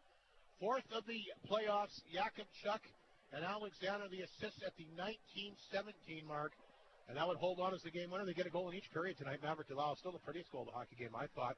I still don't know how he wedged that one past Callum Craig, who played very well tonight, by the way. Delisle's third from Martin. That came at the 2:12 mark, and then they would get the power play goal. Just a big rush to the net. I thought Rhett Ewan scored it. We'll see. They'll give the credit of the goal to Miller. I guess at this point it doesn't really matter. They're such a team. They all score by committee anyway. But for the time being, we'll go with Miller's ninth. Ewan and Alexander, the assist at 4:34. That's the power play marker, the only power play goal of the game. Shots in the third were in Flin Flon's favor. The Bombers winding up here with 14 as they wind up with 36. 7 shots for the Terriers, and they wind up with 19. And that's the final Orland Motel shot clock. Specialty teams again. Flin Flon 1 for 4, and Yorkton finishing up the game 0 for 3. But boy, just like I said, a defensive gem. I mean, Flin Flon, it's a very similar to the game against Weyburn, except Flin Flon a few more opportunities. Weyburn didn't throw the puck away like Yorkton did, but Flin Flon, the way that they played, not allowing a lot of tight chances in front of their net. Like I said, Charlie Tripp made some good saves tonight, Raphael, but boy, he played pretty good in front of him. Yeah, he did what he had to do. He's not asking he may steal a game here and there. He's definitely not going to cost the Bombers any game. He's doing what he has to be doing, and I think the strength of the defense comes that Charlie Tripp doesn't have to do that, 50-save performance. He doesn't have to stand on his head. He doesn't have to do the splits every other minute. The Yorkton Terriers, very fast team. They didn't get in on tight on Tritt at all. They had that good sustained pressure starting with that short-handed run that they had, but it just wasn't constant. It wasn't enough to really test Tritt too much and back on the other way. They were swarming around Craig too much. Arbery could have had 2 or 3 goals here tonight as the Bombers were able to do what they had to do. Good shooting lanes, good opportunities when they had to. I think the Yorkton defense kind of cost them here tonight. Well, see what happens in Yorkton when it goes back there, of course, for games 3 and 4, Wednesday and Thursday. But boy, Flin Flon in a pretty good spot. Up 2 games to none. A 7-3 victory yesterday. They followed it up with a 3-0 shutout tonight. Third shutout of the playoffs for Charlie Tritt as his magnificent year continues. Got the postgame show awards ready to go? I do. We'll take a break. Come back with those next. More of the postgame report for Great North GM, a victorious Flin Flon Bomber victory tonight. And, of course, the crowd going home very happy. And they, like I said, will this be the year? They're getting closer and closer. And absolutely brilliant performance tonight. We'll come back with more momentarily on 102.9 CFAR and FlinFlonOnline.com. In 1927, Hudbay began and then grew with properties under exploration, development, and operation. Hudbay is proud to be a sponsor of this year's Bomber Playoff broadcast. Through active participation, bursaries, and donations, Hudbay is proud to continue its 99-year history of supporting the community, its organizations, and its people. Hudbay wishes the best for the Bombers and its fans, built on the strengths of today and tomorrow. 1987, the year of hairbands, Mike Tyson, McCartney, Guns N' Roses, and the opening of Shane's. The shopping there covers what you need and, more importantly, what you want. Whatever you have in your mind to watch, listen, play, connect, and everything for indoor-outdoor lives. Shane's, since 1987. Thanks, Shane's. Your local McDonald's at the Flin Flon Walmart location is excited about their brand new menu item, the Chicken Big Mac. Just like the iconic Big Mac, it combines the distinctive blend of freshly toasted sesame seed bun, creamy Big Mac sauce, fresh lettuce, cheddar cheese, and tangy dill pickle. And don't forget to stop by to enjoy all your other menu favorites as well at the restaurant between 8 a.m. and 9 p.m. Monday to Saturday, 8 a.m. to 6 p.m. on Sunday. Drive-thru now open 7 a.m. to midnight Monday through Thursday, and 24 hours a day Friday and Saturday, and open till 6 p.m. on Sunday. Your local McDonald's, once again at the Walmart location, once again wants to congratulate and wish the Flin Flon Bombers all the best of luck in the SJHL semifinal as they push towards the Canterra Seeds Cup. Time now for your post-game awards, your 3 stars brought to you by Flin Flon Insurance. And these may shock you, Rob. These may be very controversial. So we'll go with 3, 2, 1 here, your 3rd star of the night. I'm going to give it to Caleb Craig for the Yorkton Terriers. He played well. I thought he was the best Terrier tonight, and he's the reason why it wasn't even more, especially in that first period. Yes, I agree. Yorkton got overwhelmed a little bit, 33 saves, and a lot of them were in tight. So that was a solid performance. Usually, 3-0, you don't think of the opposing netminder, but I'll give 3rd star honors to Caleb Craig. 2nd, I'll give it to Reed Arbery. Had the game winner there, got the party started, and could have had a couple of more chances. He was really on tonight with a guy like Morozov out of the lineup. He's the one who brought the offensive onslaught and got all the action going, steering towards the Yorkton net. And the top star, you get a shutout in the SJHL finals. You're going to give it to Charlie Tritt. 19-save performance, perhaps not as active as Callum Craig was on the other side there, but when he had to be, especially, I think the real turning point of that game was that shorthanded goal when Yorkton had those back-to-back opportunities. He really kept them. Yorkton scores there. It's a whole different kind of game. So, I know you always talk about not the amount of goals, but the time. That was the perfect time to get big saves. So Charlie Tritt will get the nod there as the top star. Those are the Flin Flon Insurance 3-star selection, by the way. Yes, Flin Flon Insurance 3-star selection. And your farmer save warrior of the game, Keaton Lesperance. Love his game. He was throwing the body. He was agitating the Yorkton Terriers. That's exactly what he does. A little in between Tom Wilson and Claude Lemieux is kind of his game, right in that sweet spot there. And when he starts, you definitely notice him. And the line he was on there with his buddies Ulmer and Miskew, a very sparked line that always caused problems for Yorkton contributing tonight. There you have it, the post-game show awards. Once again, the Farmer Save Warrior of the game. I agree, Lesperance very good. I guess Alexander probably get a little consideration. He was flying all over the place. He may get Warrior of the Year honors tonight, but I'll give Lesperance the nod here in game number 2. Flin Flon Insurance 3 stars once again. Callum Craig, where would have Yorkton been without him tonight? Star number 3. Arbery, the game winner, continues to play great. And Charlie Tritt, 3rd playoff shutout. What a year for that magnificent goaltender as Flin Flon picks up the 3-0 victory and are now, Raphael, 2 wins away for trying to claim that thing that's eluded them for so long with so many great teams here throughout the years. Yeah, they definitely stand on the shoulders of those great teams, but they're going to be trying to make history on their own right. This is a team that has its own unique identity, has its own unique skill, has its own stars, and has really come together and not only have made a true team of this team, but captured the imagination of the entire community. And you know what? We talk about all these good teams in the past. I've never seen a team anywhere that I've ever been that's been as good on home ice as this one is. Well, there's a reason why they'd only lost 1 game in overtime in the regular season, 1 game in the playoffs. I mean, again, look at their effort here tonight. I mean, they're invincible in this building. Great efforts going on here. It's, you see Yakimchuk, when he knows the boards, when you say shot wide, not really. I think he's aiming for them to shoot wide so then there can be more traffic in front. They know the nuances of the building. They really do feed off of this crowd. You heard the coach talk about that nothing makes them more proud than sending this crowd home happy. And you just can't get over just the talent that they have in working together. We talked about the end there when Yorkton was down. Oh, they got to go to 2 lines. They got to shorten the bench.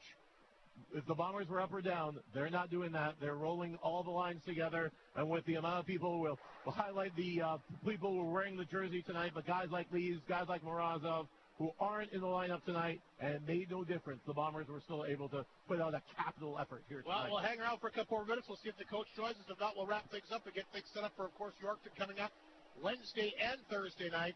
But a very, very big win for Flin Flon tonight for sure. 3-0 the final as they take a 2-0 lead in the Terriers Cup Championship Series. We'll take one last break and come back to wrap things up for the Whitney Forum once again here on 102.9 CFER and FlinFlonOnline.com. Yeah. Great North GM is one of the leading new and used vehicle dealers in northern Manitoba, equipped with a highly trained and professional sales department. They also have multiple certified trained technicians on site to make sure you get the best service for your car, truck, or SUV at an amazing price. Stop by Great North GM in Le Pas on La Rose Avenue, because it's always a great day at Great North GM. Insurance matters, and so does where you get it. Flin Flon Insurance not only has a detail-oriented team, but they are fully focused on finding the most affordable and comprehensive policies for you. Flin Flon Insurance is all about putting your lifestyle and financial needs above everything else. For home, travel, business, or health, Flin Flon Insurance finds solutions. Call 687-7527 or visit them 100 Main Street. Find protection and peace of mind with Flin Flon Insurance. And it's all come down to this here at PharmaSave. Boom! Prescription filled by an MVP. Most valuable pharmacist. Back down the aisle, checking out the cosmetics and actually touching them. You don't see that anywhere else. Only here at PharmaSave. A nifty move to get over-the-counter medicine, and with speed to get to the M&M Meat Shop Express. It's all over. Any comments on this stunning performance? Gave 110%. It's all about heart and character, and it's your store, your playoffs, your PharmaSave. Arctic Radio Traders Post on Facebook and live on the radio.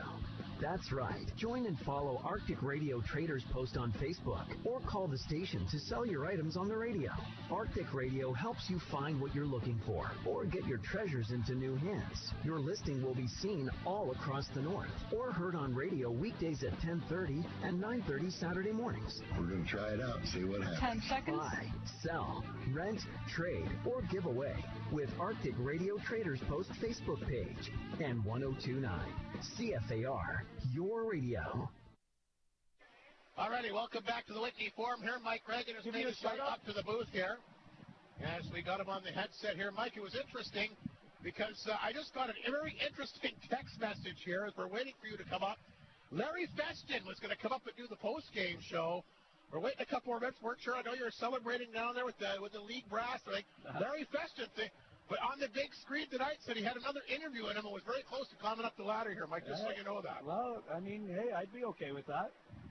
Larry's been a huge Bomber supporter. Him and Jenny G. There you go. So anyway, big win tonight, Mike. And, you know, it's interesting. We talked a lot about this run and gun stuff last night. Tonight it was just, I thought, a great defensive gem by your team. It reminded me a lot of the win against Weyburn with one exception. I mean, Yorkton made a few more mistakes than Weyburn did in that game, and you had more offensive opportunities. But the way that you played, a very similar style, I thought. Well, I think we talked about Bomber hockey. What is Bomber hockey? Tonight was Bomber hockey. We did a great job, and I thought that it was textbook Bomber hockey, you know, and I thought we had good pushes. We knew Yorkton was going to play better, and I liked our game. I thought it was more what we're trying to accomplish, you know, when we're talking to guys before the game. Great effort tonight, Mike. Reed Arbery, what a game again. Did you think one goal would be enough to win it when he got that late goal with that big rebound that he jumped on? No, I didn't. No, I didn't, because they got so many guys that are threats, you know. I mean, as did Weyburn, and I didn't think we'd win, you know, Game 7, 1-0. So, but that's playoff hockey. Every game's a different type of game, and it doesn't matter how you win them as long as you win them. You're down a lot of bodies, Mike, but it doesn't seem to matter who you put in there. How about Miskew? I thought he was great tonight. Awesome. That fourth line, here's something we just talked about in there, is for us to be able to put those guys out against their number one line and have confidence, and it happened multiple times, you know, says a lot about them, and again, it's trust, you know, and I know it's a broken record, but we've got 26 guys in there that we will take to war anywhere and have confidence that they'll get the job done. Trent gets the shutout, Mike. He made some big saves when he had to again, but a terrific effort in front of a boy. Charlie's here just continues to get better and better, and he had to make some really difficult saves. That one on Zawadzki's one that comes to mind, and there was a partial breakaway save he made in the second period, too. I can't remember. That might have been Horbashewski. I can't remember off the top of my head, but anyway, 3 or 4 really big saves. It's his job, right? Like, I mean, you expect your goaltender to make some saves. They have to. If you're going to be, you know, playing at this time of year and you want a shot at winning a championship, it's mandatory. You know, like, I mean, there's going to be breakdowns, there's going to be mistakes, there's going to be things that happen in a game, and you need your goaltender to come up with a big save from time to time, and that's the one thing Tritter's always been able to do since he's been here. And you know, we played great in front of him, but he you know, he comes up with those key saves at key moments, you know, and well, his numbers don't lie. No, I mean, he's been as advertised. Anyway, Mike, it must be a pretty excited locker room there. I mean, you're up 2 games now. A brilliant performance here tonight, and this rink, you've just been able just to. You look back at the year. I mean, it's just been incredible. Just the one overtime loss in regulation, the one loss in the playoffs, a game that you very well could have won, really. Just no puck luck that night. I guess it happens once in a while, but not very often to your team. Boy, just you've been invincible in this building, really. It's been great. The Wit has been really good to us this year. I mean, the Wit is always good to the Bombers, but this year it's been extra special, and maybe the hockey gods are shining on us this year, but we don't want to get ahead of ourselves, and we know we've got hard work ahead of us. We know that Yorkton's going to be pumped up and ready to go on Wednesday night, and they're going to have 2,500 people in that building. I hear there's 152 tickets left for Game 3 as of now. Yeah. So it's going to be a complete sellout. I mean, you got to think about the communities that, like Yorkton's 3 times the size of Flin Flon, maybe even more, and then they've got Melville right there, Regina right there. There's going to be a lot of Bomber fans there too, so we're excited about that. I mean, I love going into a packed building and being able to play in that atmosphere, and our guys do too. So we're looking forward to it. Well, it should be, Mike. It's been your team's played well. You've earned the right to be here, and boy, that should be exciting down in Yorkton. Like you said, a lot of fans in that area. Games 3 and 4. You get a little bit of a longer break this time.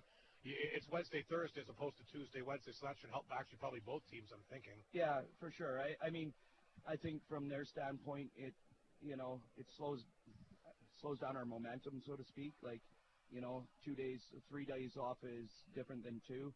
And for us though, like I just, our mental focus is so good right now that I think that we can use the 3 days, recharge the batteries, and go at them hard on Wednesday night and see what happens there, and then we'll worry about Thursday the next day. So we're excited at of the position that we put ourselves in, but there's still a lot of work to be done.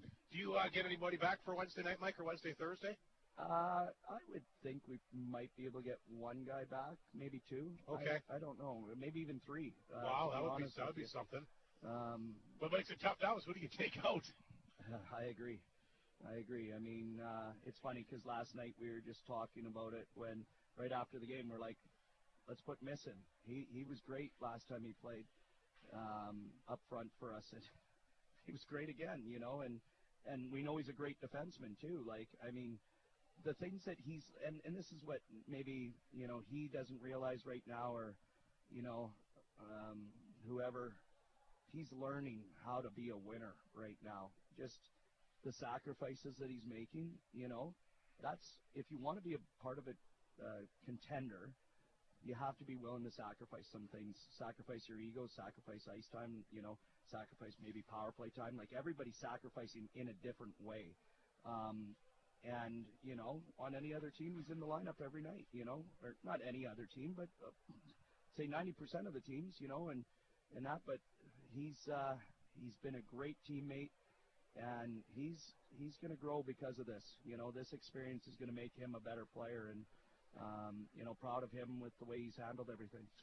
Great game. Again, no passengers, Mike, and you put yourself in a good spot. 2 solid victories here tonight, and looking forward to, of course, making the way to Yorkton, which will be, like you said, a challenging environment. I mean, we always know.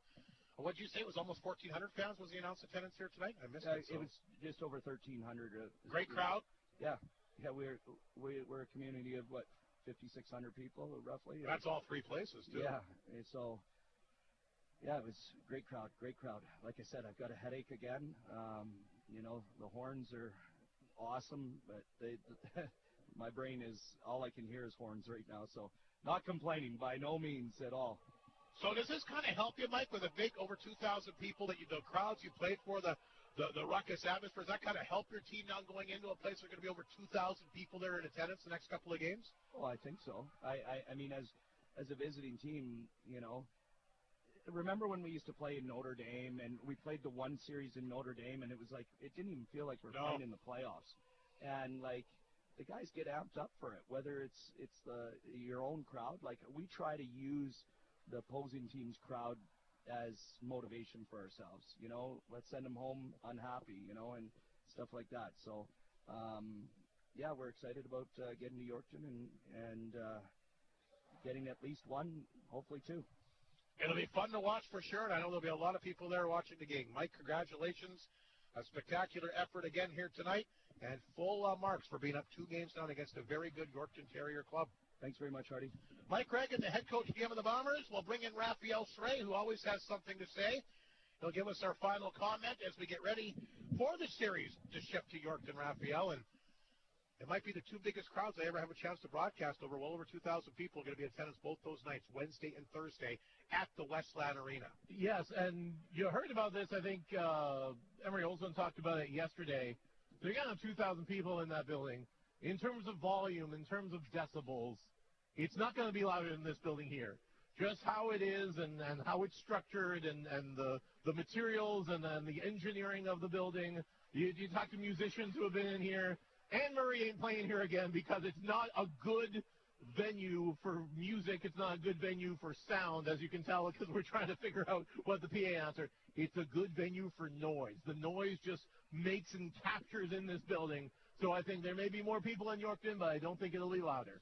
Tell you what, great effort by the fans, great effort by the Bombers, up 2 games to none, and boy, they look like they really want this one bad to me, Raphael, before we wrap things up here tonight. It was a total team victory, and we'll see what happens in Yorkton, and, well, it's going to be very interesting for you to have the call of the action here, but if they put this kind of effort in Yorkton over the next couple of nights, very good things are going to be happening to the Flin Flon Bombers. Absolutely, Raphael. Thanks for helping out again tonight. Splendid job. And, again, thanks for all the efforts back at the station as well. I couldn't do it without you.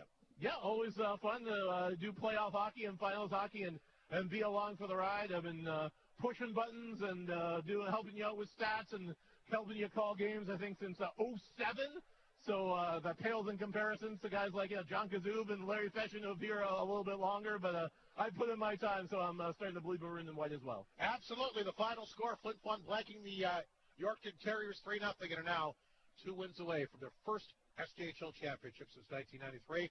That'll wrap up the broadcast. A big thanks again to our color commentator, Raphael Saray, Mike Reagan, Emery Olafson for their comments before and after the game tonight. Nathan Mounier was our Creighton Pizza player profile, and former Bomber Nick Shemlansky, of course, the new director of marketing for the SJHL, our second intermission guest here tonight. Boy, what a crowd. Fans are excited. They should be. What an opportunity for this great team that just continues to work hard for not only themselves, but their communities, their families, and just for the SJHL and for the love of this community altogether. Boy, these guys are on a mission, and boy, they look good. Impressive win against a good Terrier team once again, 3-0 the final. That'll do it for our broadcast. We will be in Yorkton for games 3 and 4, Wednesday and Thursday. 8 o'clock Manitoba start times, which means we hit the air.